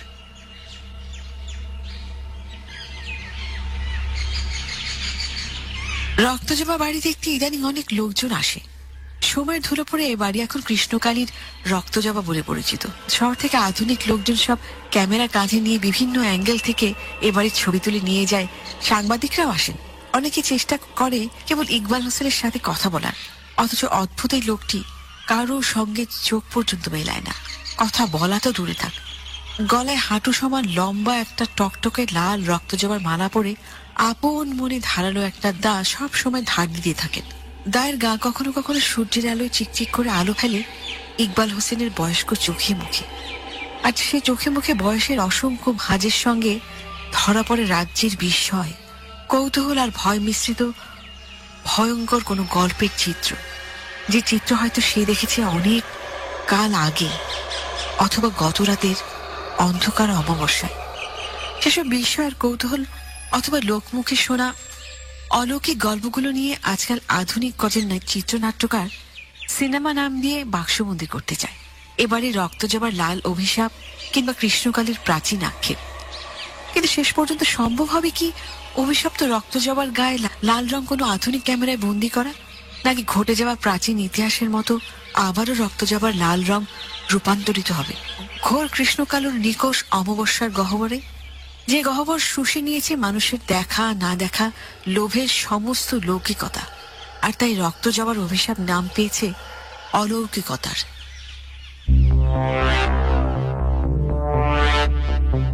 শুনছিলেন কুয়াশার আজকের গল্প, যে গল্পের নাম রক্তজবা। লিখেছেন মাকসুদুর রহমান মেঘনা, নাট্যাংশ পরিচালনায় ছিলেন সাকি ফারজানা এবং সাউন্ডে ছিলেন খালিদ। আর জানিয়ে দেব তাদের নামগুলো যারা বিভিন্ন চরিত্রে অভিনয় করেছেন এই গল্পে। ইকবাল হোসেনের চরিত্রে অভিনয় করেছেন মঞ্জু, অন্তরার চরিত্রে অভিনয় করেছেন রুমি, ছোট বউ অর্থাৎ ঝর্ণার চরিত্রে অভিনয় করেছেন সাকি, আকুন্তকের চরিত্রে তানজিব, শিপনের চরিত্রে শুদ্ধ। এই ছিল আজকের কুয়াশার কলাকুশলীর নাম। আগামী সপ্তাহে ঠিক একই সময় হাজির হয়ে যাব কুয়াশার দুটো গল্প নিয়ে। সেই পর্যন্ত এবিসির সঙ্গেই থাকবেন আর ভালো থাকবেন। সবাইকে শুভরাত্রি জানিয়ে আমি শারমিন আজকের মতন বিদায় নিচ্ছি।